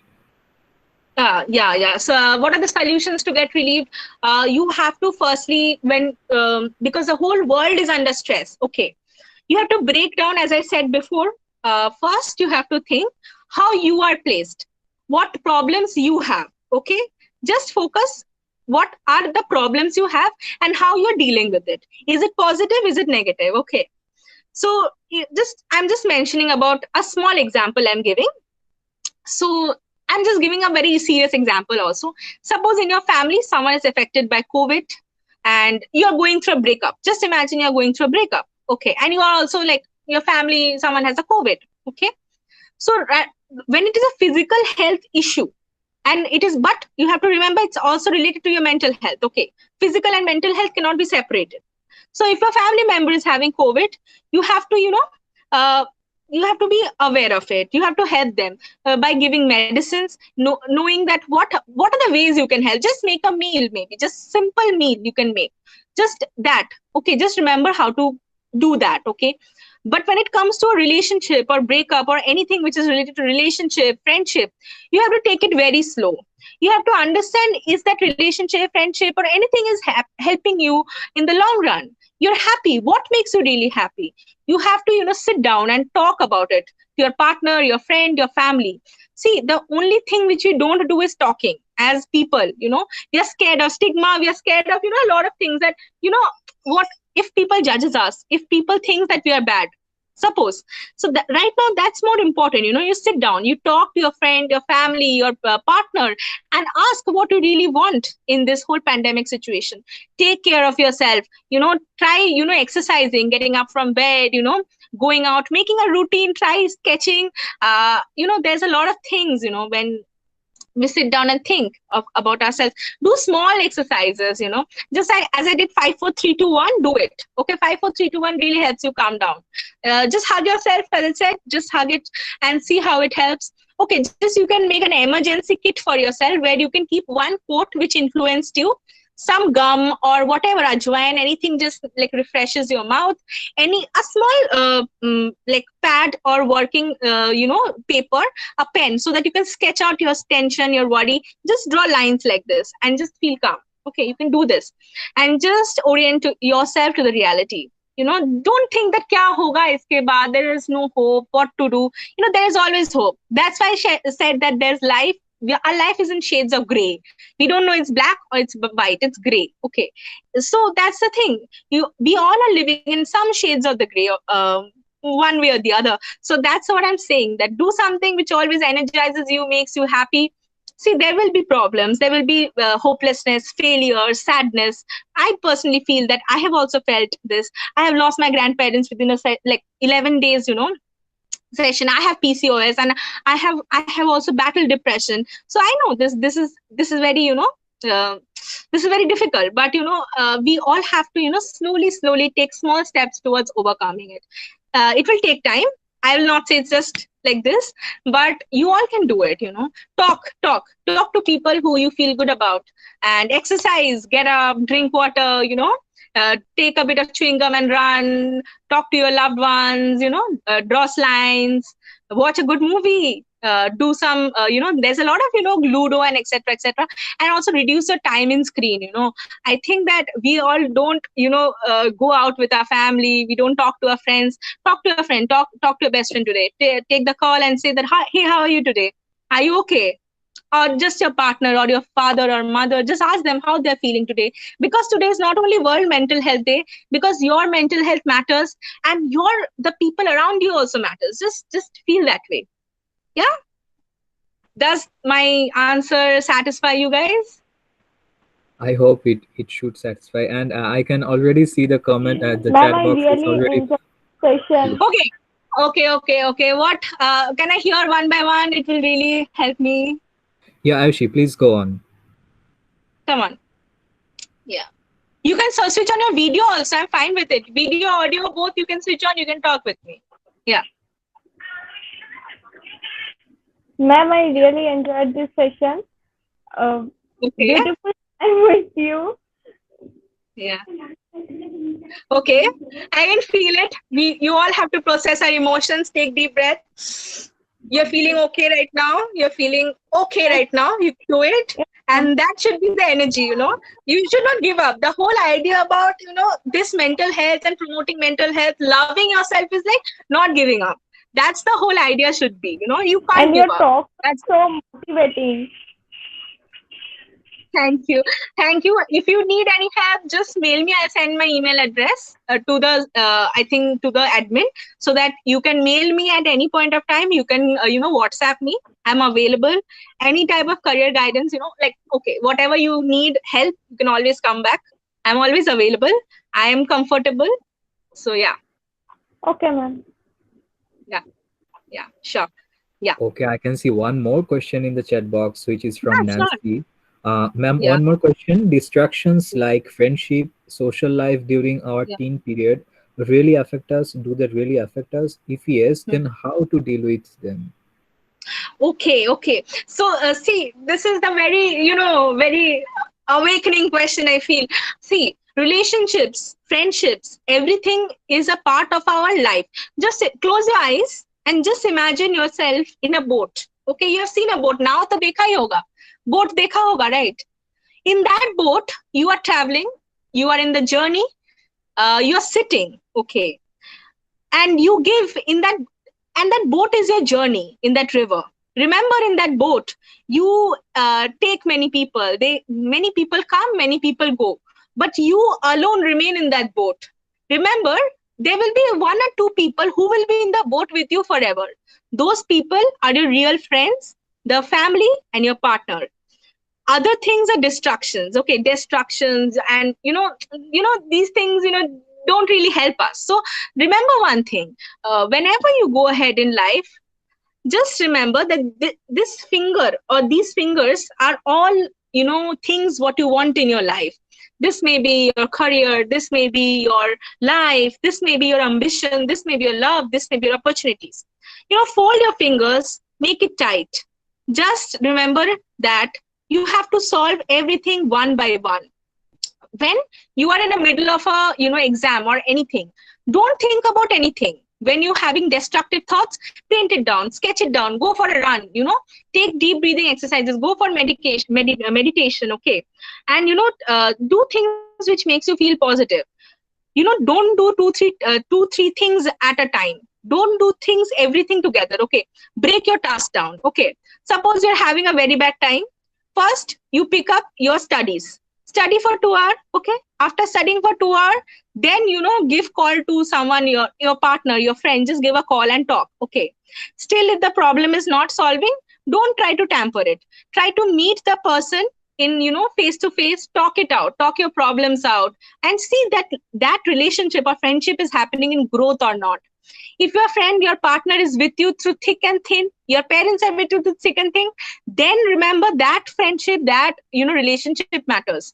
If someone is leaving behind you, they're trying to cheat you, they're trying to make you feel bad about yourself, you don't need to continue that. These are all mental burdens. Try to, just shrug off these mental burdens from your life and just feel free. I myself feel scared to be alone. So just know what is your priorities, what is your important thing. Just imagine the 5 fingers, keep it tight, and just imagine what you really want. That will really, really, make you focused more than anything else. Than, anything I feel that's important. Yeah. Thanks a lot, Yeah. ma'am. Thanks a lot, Yeah. ma'am. And chat box is already flooded with lot of compliments for you, I can see. And again, we all are overwhelmed to have you for this session. We are Yeah. really involved with you. So thanks Yeah. again for joining us Okay, and just spending this before much ending up the time. session, I will do a Okay. small exercise with you so that you are all energized to go to the next session and learn more about digital life in media. So everyone get up from your place. Get up. Everyone can get up. Everyone can turn on their camera if they're comfortable. If they're not comfortable, they can turn it off. Everyone stand up. Come on, stand up. If it is possible, stand up. Come on. Come on, stand up, guys. Okay. Did you stand up? Okay. So what you can do is that you can just stretch your fingers and do like this, and stretch your fingers this side and do like this, like this, like this, and just like exercise and just get jump if you feel comfortable, and just take a deep breath. And as I said, like you just need to take a deep breath and just feel with the pace. Everything will go right or wrong according to its time. You just need to feel good, positive about yourself, what you're doing right now, and what you really want to do. Okay? So yeah, I hope you guys enjoyed the session. And if you have questions, you can always mail me. And if you need my mail ID, I hope the admins will give you and Yes, sure. We'll proceed with forward. it. Okay? Yes, Cool. sure. Cool, guys. So bye. Bye bye. Goodbye. Thanks again, Goodbye. ma'am. Goodbye. Take care. Yeah, guys. Yeah, you Yeah. too. Yeah. Bye. So we now proceed towards the very last topic of the session, which will be delivered by Mr. Shankhadeep Shome. The topic of his talk is Emerging Career Avenues in the Legal Arena. Mr. Shankhadeep Shome, you're most welcome to the session. Can you hear us? Hello, am I audible? Yes, sir, you are audible. Okay. You are Am I welcome visible too? Yes, you are visible. Okay. Hello, Chitradeep. Hello, sir. Hello. So, should I begin? Yes. Okay. So, a very good evening to all the curious young minds, eager young minds joining us. And let me extend a huge thanks to the organizers for making this possible. So the topic of today's discussion is like emerging avenues in the legal arena. Like what are the career opportunities that will come your way, and what shape and form your life will take if you choose law as a profession, and why you should choose law as a profession. What are the factors that might propel you to choose law as a profession? What are the factors that might make you consider choosing law as a profession? What are the pros? What are the cons? What are the advantages? What are the disadvantages? What are the benefits that come with the job? And what are the pitfalls and disappointments that come with this line of work? So this is the topic that we are going to address today. Now, law for a long period of time in India, at least, let us visit the British era. In the British era, there were no proper law colleges till, say, the beginning of the 20th century. no proper law institutions developed in India, and those who desired to study law and those who desired to practice had to go to England after their graduation, and they had to do a course called Bar at Law from the four different inns of London, and then they became a barrister and came back to India. But fortunately, from the beginning of the 20th century, a number of law courses opened up in Indian universities, and therefore law as a field started to be taught in India on a bigger scale than it was before. But still, it remained a much neglected field of study. Like, people who used to study law used to attend evening classes for the same. They used to do their job in the daytime, and then they used to attend evening classes. And it was a 2-year course called a BL course, that is a Bachelor of Law course, a BL course. So overall things were very disappointing, whether it was at Calcutta University or Delhi University or the other British established universities in India. The whole scene was very disappointing. So the things started changing around the 60s. Now here I'd like to just say that I studied law. I studied a 5-year course in law, integrated course in law, BA LLB honors at the law school Banaras Hindu University. Now I chose to postpone this up to this point because my university, Banaras Hindu University, had a very important role to play in the development of legal education in India, which is what I'm going to tell you now. In the 1960s, it was felt that the 2-year course, evening course, which was being taught in law was not producing the kind of legal caliber and legal talent that was required by the country on a large scale. Therefore, some institutions, particularly pioneered by the law school Banaras Hindu University, started the 3-year LLB course. The LLB course is simply LLB is a short form of the Latin verbiage Legum Baccalaureus.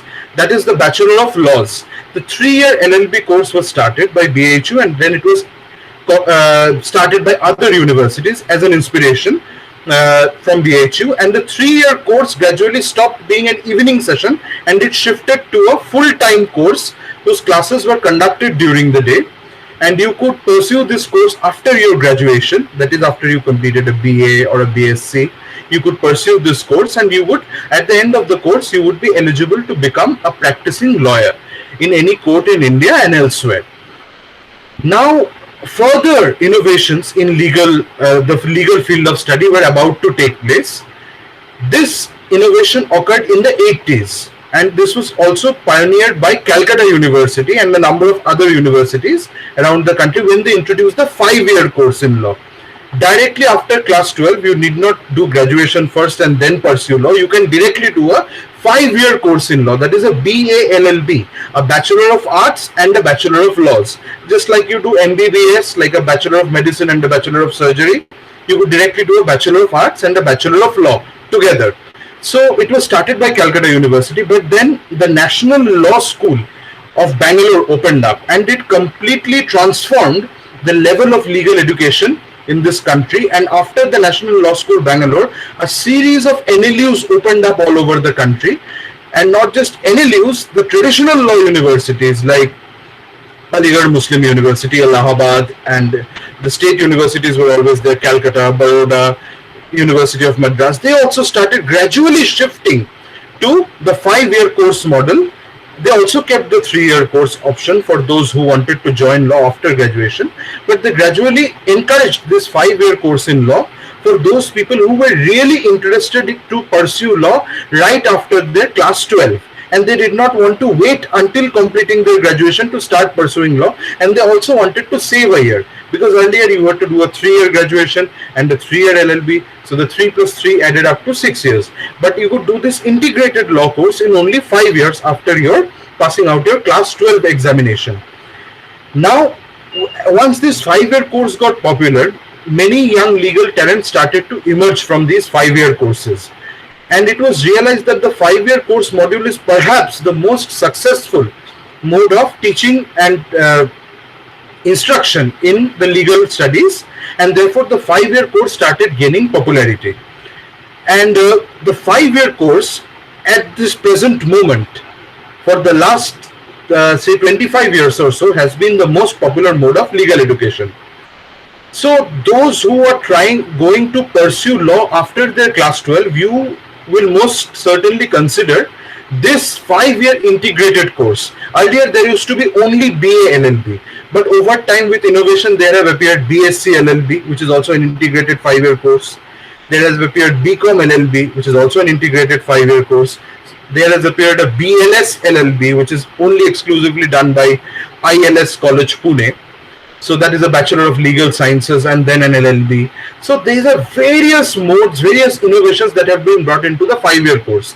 Alongside, the 3-year course has also thrived in certain specific universities around the country. For example, Delhi University only has a 3-year course. It does not have a 5-year course. In spite of being such a popular institution, it does not have a 5-year course. It has a 3-year course, that LLB, that you can only do after graduation. BHU introduced a 5-year course very recently, say in 2014, and we were the first batch who studied a 5-year course from 2014 to 2019. But alongside, BHU has also maintained the 3-year LLB course in law. That has also stayed there. That was not abolished because of the introduction of 5-year law course. Now the question is, how do you gain admission into the 5-year law courses and the 3-year law courses? And what are the important institutions that you have which will help you make a successful career in the legal field? Now, the most popular entrance all around the country at this point, it was not so popular, say 5 years ago, 6 years ago, 10 years ago, very few people knew about it, and all the national law universities used to conduct their own entrance tests. But since 2008, I believe, all the national law universities came together and started this test called the Common Law Admission Test, popularly known as the CLAT, which has become extremely popular in these last few years. CLAT has now become an exam of choice right alongside engineering entrances like IIT and alongside other entrances like the entrances to CA, CPT. CLAT has also gained a lot of popularity and a lot of importance. Now, if you appear for the CLAT, Common Law Admission Test, it will give you the chance to secure admission into the national law universities. And right now, I believe there are somewhat 18 or 19 national law universities. The exact number is not known to me.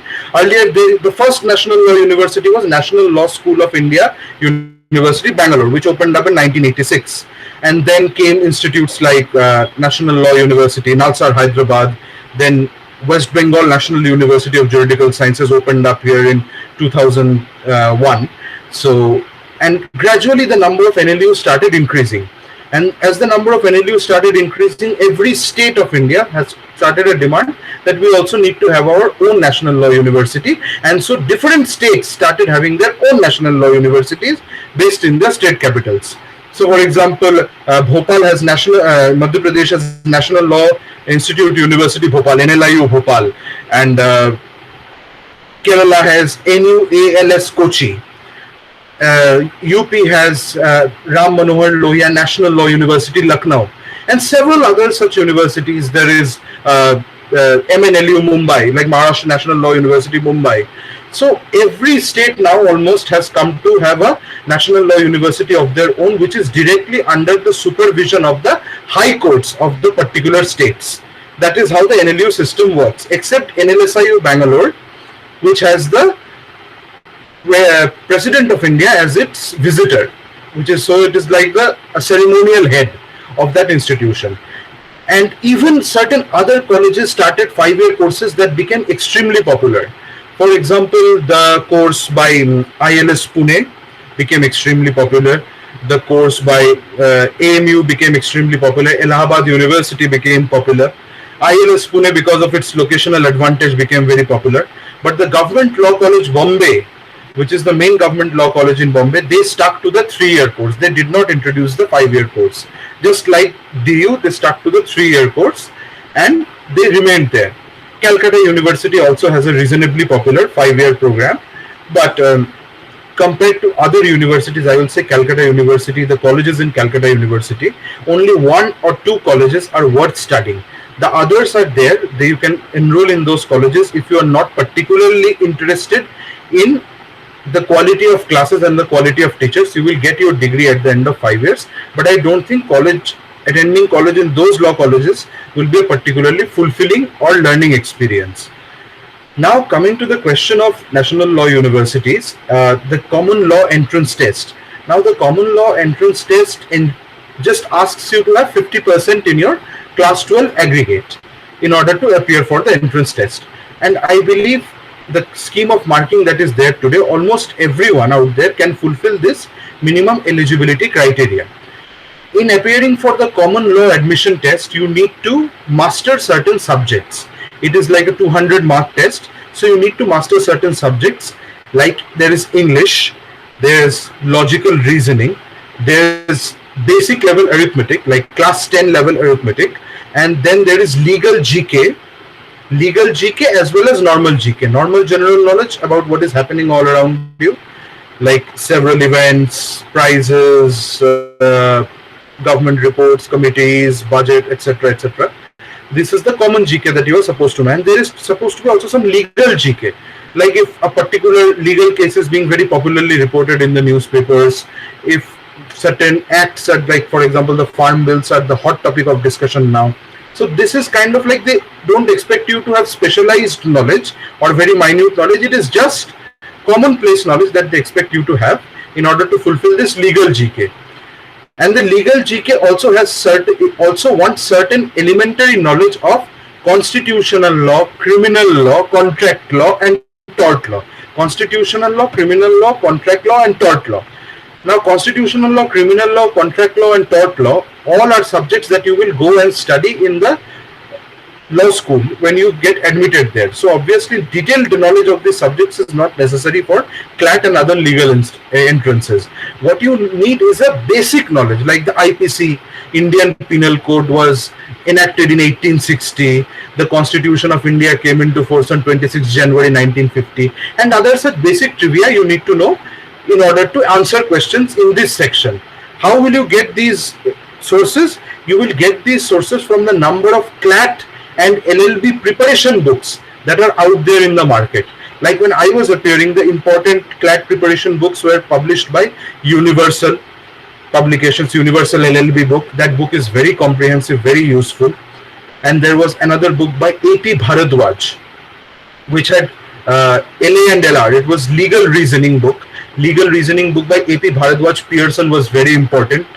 The CLAT preparation book by LexisNexis was important. But nowadays there is a huge variety of material that you will get for CLAT preparation. If you just go on Amazon and search CLAT preparation books and you read the reviews of those particular books as to how useful they are or how frequently they are bought, how popular they are, you will get an idea of important books. And there are also several coaching centers these days that have cropped up for CLAT entrances. So you can enroll yourself at any one of these coaching centers also. If you want coaching in your final year of school, like class 12, you can do, or if you are dropping a year, after you have finished class 12, you can prepare for a year and then give CLAT. If you have prepared for CLAT, all the other legal entrances tests, for example, BHU has its own legal entrance test called BLAT, the Banaras Law Admission Test. Allahabad University has its own entrance test. Calcutta University has its own entrance test. All of these tests are going to appear very workable to you, very doable to you. You will not face much difficulty at all if you have already prepared for the common law admission test.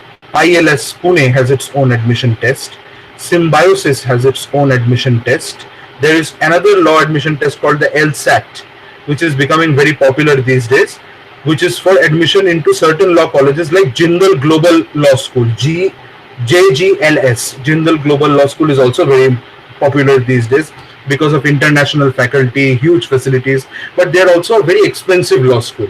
So if you don't manage to get a very sizable scholarship, and unless you don't have significant financial resources at your home, you will face a lot of problems in these kinds of universities.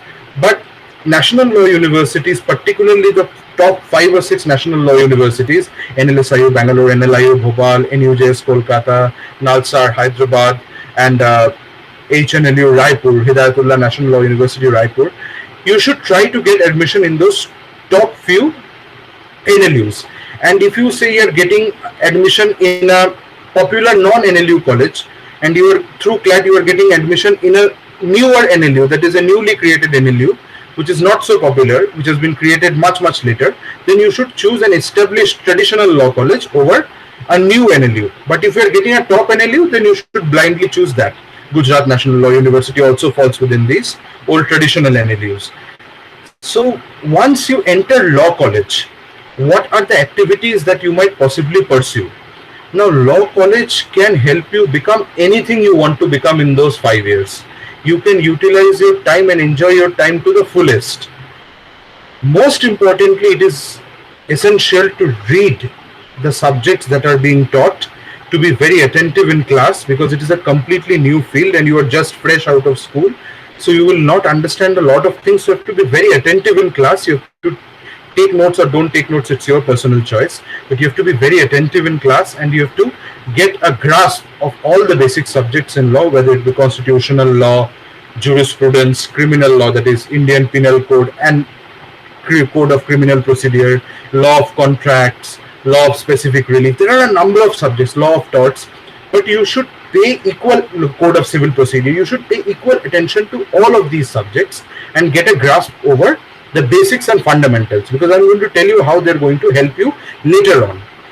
Now, in law college, there are a number of activities you can pursue. Like, you can become a good debater. It is probably one of the greatest assets that you can earn at law school, because ultimately, if you're going to join the legal profession, you're going to have to be bold, confident, persuasive.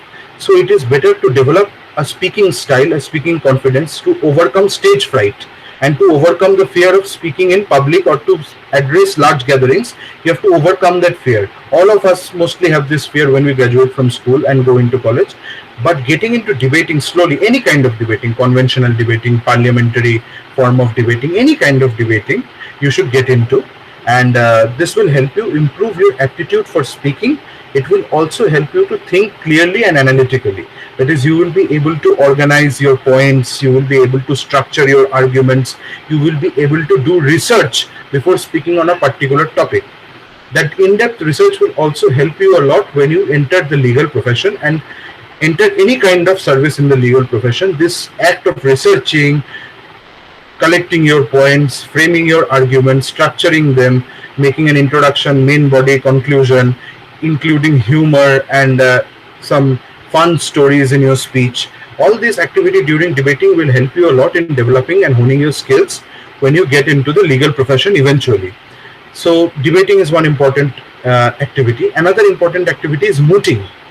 What is mooting? Mooting is basically, moot courts are fake courts, like they are simulated courts.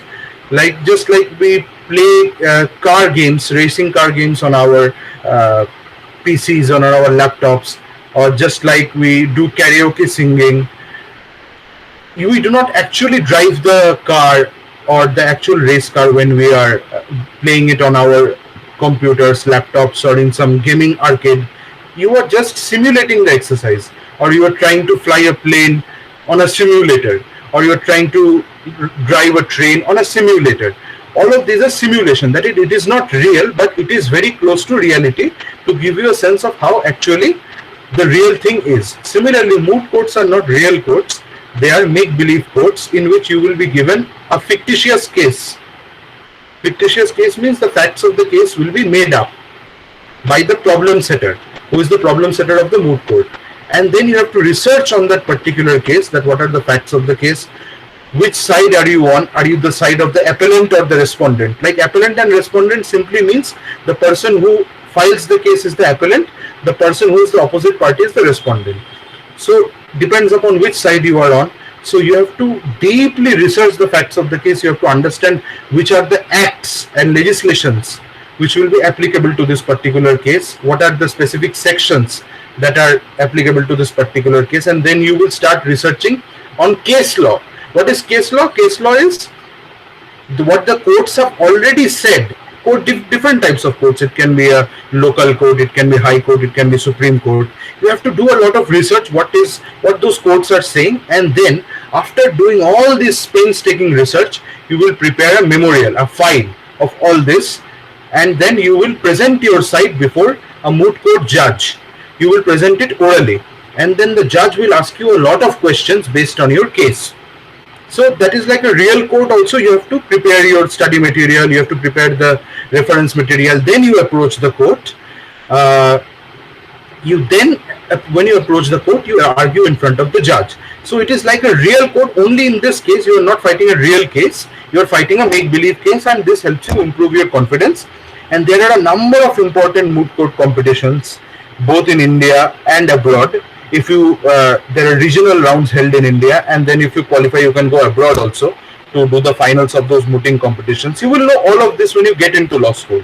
So there is no hurry to know about the names of the moot court competitions. There are several moot court competitions which you will get to know once you enter law school.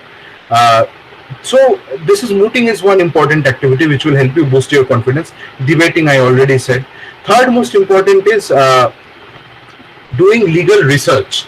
That is, if you say particularly like one subject of law, for example, intellectual property rights, you like law of copyright, law of patent, or say in another branch of law, say you like corporate law, you like company law, or you like say law relating to securities markets, that is share market, stock market laws, anything you like, or simply you like constitutional law, you like any topic in criminal law, you can do independent research on it. Like you can find out all the sources on that particular topic.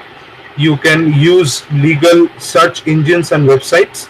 The important legal search engines are SCC, that is Supreme Court cases, SCC, there is Manupatra, there is Westlaw. All of these websites you will be made to know, you will get to know once you enter law school. And from these websites you can get a large source of material, like research material. And also there are a number of books that you will find in your library, and digital books that you will find, and journals, law journals and reporters that your particular law school has access to online.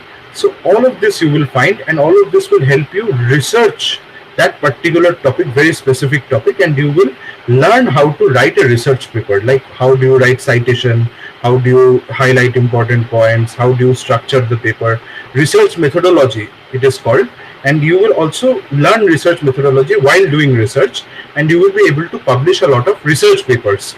As you publish research papers, it creates a good impression for whoever is going to look at your CV in the future, that you have actually committed and devoted yourself to some particular branch of law that you particularly like. So you will be able to enhance your CV using legal research papers. Now, after legal research, another activity that is very important, very, very, very important, is doing internships. Now, internships are important because internships show that how you have utilized your vacations. There are two vacations that you get in any law college. One is summer vacation, one is winter vacation. And in those two vacations, you have to utilize your time fully by doing internships. Internship is like basically working free, or sometimes you get a stipend. Like in the beginning, you can start working with NGOs and look after their legal affairs, like what are the legal issues NGOs are facing while doing their social service work. Then you will start interning with advocates, practicing advocates. And those advocates can be anywhere. If you say you want to know how law works at the lowest level, then you can approach an advocate of a local court, like a sessions court, trial court, or civil court, city civil court, benchal court. You can intern with them, you can learn with them how they are basically approaching a particular case, how they're researching, how they're creating the brief that they will present to the judge, how they're arguing the case, what are the disappointments or problems that they are facing, what are the huge legal hurdles that they are facing, how the lower courts function, how it is different from theory. What you are reading in law school is completely different. It is an idealistic version of things. It is completely like rose tinted. And once you get out in real life, you know the reality of the courts, of how dirty the courts are, how disorganized they are, how huge pendency of cases is there. So all this you learn in internship, and then subsequently you can go on to intern with high court lawyers, or if you are comfortable in like working for a month or two in Delhi, you can go and work with Supreme Court lawyers. The third great option is you can work with law firms, important law firms like corporate law firms and arbitration firms, all of these like Amarchand Mangal Das and AZB, Trilegal, and all these are important legal firms, corporate legal firms that you can intern with. And if you do the work there proficiently, if they're impressed by your work, and if you keep doing multiple internships with corporate law firms, it increases your chance greatly of securing a placement or an internship in a corporate law firm. The placement or internship in a corporate law firm is very handsomely paid. Like after 5 years of law school, if you become an associate at one of these top law firms, you will get a salary close to 1 lakh rupees a month. So like 80,000, 85,000, 90,000, it varies from, but the workload is also huge. So it you can become an associate at a law firm and then gradually grow to become partner of that law firm. So that option is always there, that you can intern with uh, these corporate law firms like AZB, Trilegal, Amarchand Mangal Das. You will get to know the names of all these firms when you enter law school. And apart from that, there is also another opportunity that government departments, state government departments and central government departments often open up internships for law students. So you can also go and intern with, say, department, say Ministry of Foreign Affairs, External Affairs, or Ministry of Water Sanitation, Ministry of Urban Housing and Development. All these ministries are, there are several commissions also, like National Human Rights Commission, Competition Commission of India. All of these also open up internships for law students. So you can go and intern with them in order to learn how government departments work and how legal work is done in highest levels of government. That will also help you to gain a big perspective, broader perspective in law school. Now, once you are done with all these internships, if you already get a pre-placement offer from any of these law firms, then you are already set that you are going to know what you are going to do after this law school ends. So you're already done that, so you can join those jobs. But if you have not secured any placement, or if you are not interested in placements, there are a number of other very important options for you, which you can pursue. For example, if you're interested in a government job, there are a number of important government jobs available to only law graduates. For example, the first thing that comes to my mind is judicial service examinations. Different states of India conduct judicial service examinations to select judges for lower judiciary, that is additional civil judge or judicial magistrate first class. It is a very handsomely paid job. It has some workload, but there is also a lot of prestige and honor associated with this particular job, and it is a very crucial job, as you are performing a very essential function of providing justice to the poorest of the poor, of the lowest level, lowest rung of court. You are able to do that, so you will be able to appear for judicial services examinations. But like UPSC, there is no all India judicial service. All the states individually have their own judicial service examination. There is a West Bengal judicial service, there is a Chhattisgarh judicial service, there is a Rajasthan judicial service, Delhi has its own judicial service. All these judicial service examinations are done in the like 3-stage format: prelims, mains, and interview. So you can appear for judicial services examination right after you graduate from law school. Whenever the notification comes out, you can apply for it and appear in this examination. And in the beginning, I told you that you need to have a thorough knowledge of all the basic subjects, and you need to listen very carefully to all the lectures in law school. This is the purpose of that if you have a basic and thorough knowledge of all subjects, appearing for these examinations will require minimal effort from your side in terms of revision and mastering and grasping the basic concepts, if you're already clear with them right from law school days.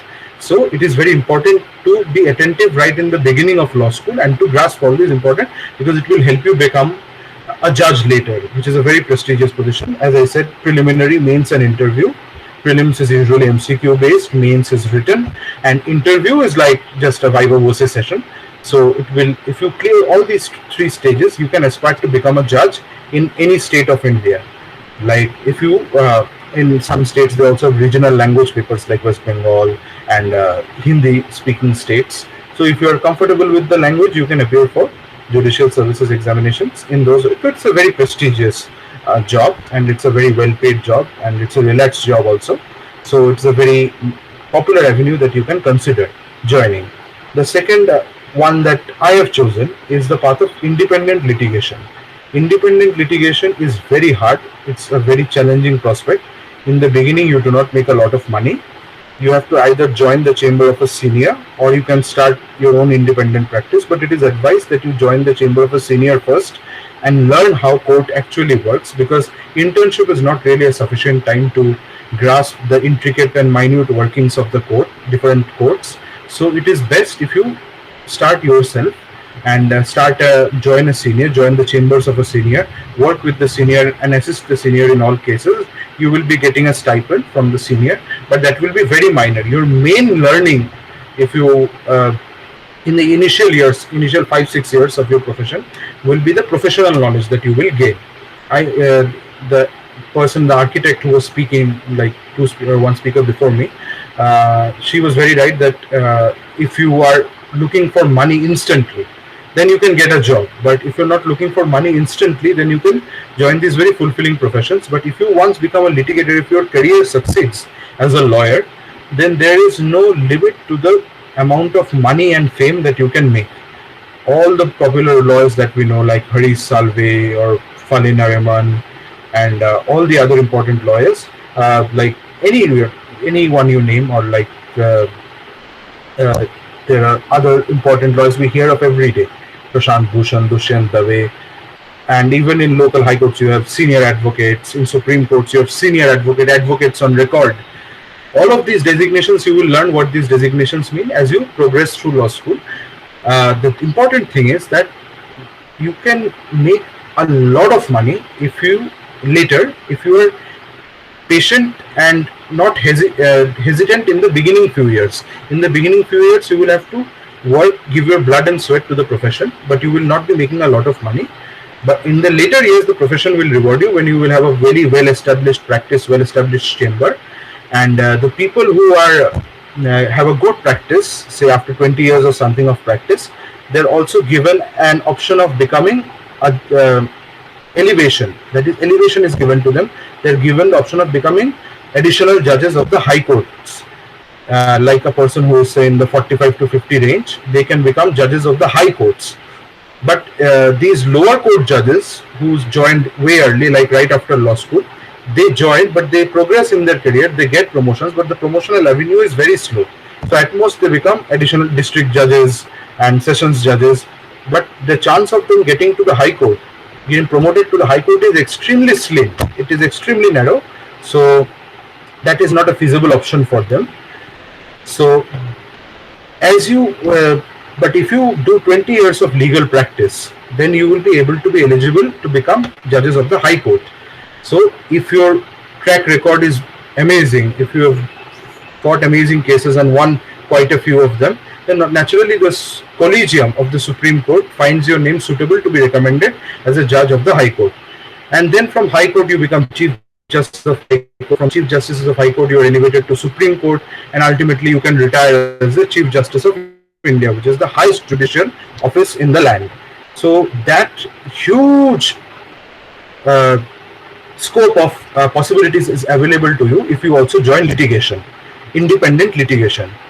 And if you even choose not to become a judge, so right up to the time you become sick and die, you can mint money, and you can mint enormous amounts of money without any roadblocks, because you can take as many cases as you want to, you can make as much money as you want to. But in the beginning of your career, you have to choose a particular stream of law you want to practice in. That is, if civil law interests you, then you become a civil lawyer. If criminal law interests you, become a criminal lawyer. If commercial matters, company law matters interest you, you become a commercial lawyer. And then if arbitration interests you, you can become an arbitration lawyer. Later also, you can become an arbitrator yourself. Arbitrators also make huge amounts of money. What is arbitration? Arbitration is a process to settle disputes outside court, and the verdict of the arbitrator is compulsorily binding on the persons participating in the dispute. So arbitration is also an important area. You can also become intellectual property lawyers, all different type of lawyers. If you specialize in your particular stream, you will have no dearth of cases after a few years, and you will make tons of money. So don't worry about that. But initially you have to put your blood and sweat, and you cannot expect a lot in return right after you join the profession. So first few years are necessarily going to be very tough for you. So you have to have the courage and the fortitude to live through those initial few beginning years. Otherwise, you can join in any of these legal profession jobs. Other legal profession jobs that government jobs that you can appear right out of law school are legal officer in public sector undertakings or legal officer in ministries. Legal officers basically do all the legal work in public companies, public sector undertakings, private companies, big private corporations. So you can join as a legal counsel or legal officer there. For becoming a member of a legal officer of a particular public sector undertaking, you have to appear either for their own examination or you have to appear for CLAT postgraduate. That is the CLAT, you have to postgraduate entrance for getting into LLM, which is Master of Laws degree. Now the Master of Laws degree comes after BA LLB, BSc LLB or BCom LLB. You can do a Master of Law degree. You can either do this from India or you can do it from abroad. If you want to go abroad, you have to apply to a number of scholarships like Rhodes scholarships, INLAC scholarship that will help you do your LLM or Masters in Law in places like Cambridge, Oxford and other places. All these places you can go to, you can aspire to. And if you want to do it in India, you have to appear for the CLAT PG entrance, postgraduate entrance, in which you are asked questions, basic questions from all that you have learned basically in the UG years. And then in PG, you can go and apply those concepts and gain entrance. All the NLUs, all these universities that I talked about, they also conduct LLM and PhD courses. So you can do LLM and then you can appear for NET, JRF and do PhD in law and become a professor in law. So legal academics are also hugely in demand in the market. So you can consider, if you really like the subject, so you can consider becoming a professor of law. So that is the legal academia. Also, you can consider doing your LLM PhD abroad. That will also give you a lot of prestige when you go to join any particular law college as a professor, like an assistant professor of law. So that is legal academia. So legal academia is the legal officer in public sector undertakings. You can become, for example, legal officer in Power Grid, BHEL and NABARD. NABARD is the National Bank for Agriculture and Rural Development. Several opportunities are available to you right after you graduate. And litigation, I've told you, legal officer, I've already told you. And also you can basically do anything you want in the legal field once you have a BLLB degree. Like doctors, you do not require an MD or MS to specialize. Once you have a BLLB degree, you can specialize in anything you want in your practice field. So you don't need an LLM to specialize or a master's degree to specialize in one particular field. You are eligible to appear in everything and practice every profession once you gain a basic BLLB degree after 5 years of hard work and study. So this is open to you. And at last I speak of another popular career option which is popping up nowadays, that is the UPSC exam. So you can also appear for the UPSC exam. You can take law as an optional. Law is a very popular optional, and you can also appear and crack the UPSC exam and become a civil servant. A lot of lawyers, after right out of law school or after a few years of practice, they're choosing to appear for UPSC, and lawyers do brilliantly in UPSC because during your study in law school, you're already taught subjects like sociology, political science, economics, and all those are very useful. And current affairs you already have an inkling of, so it becomes easier for you to prepare for Union Public Service Commission examinations. So these are the various career opportunities that are available to you, and this is basically the gambit of all that you can do once you choose to pursue a law degree. So if you have the courage and the conviction to get into this extremely challenging profession, it is a very rewarding and fulfilling profession also, and it is a profession that will continue to give you rewards throughout your life. So with this, I would like to end my side of the monologue and my talk, and I'll just quickly take on the questions. So thanks a lot, sir, for delivering this much informative lecture. This was, I must say, describing things in great detail, and this was elaborate as well.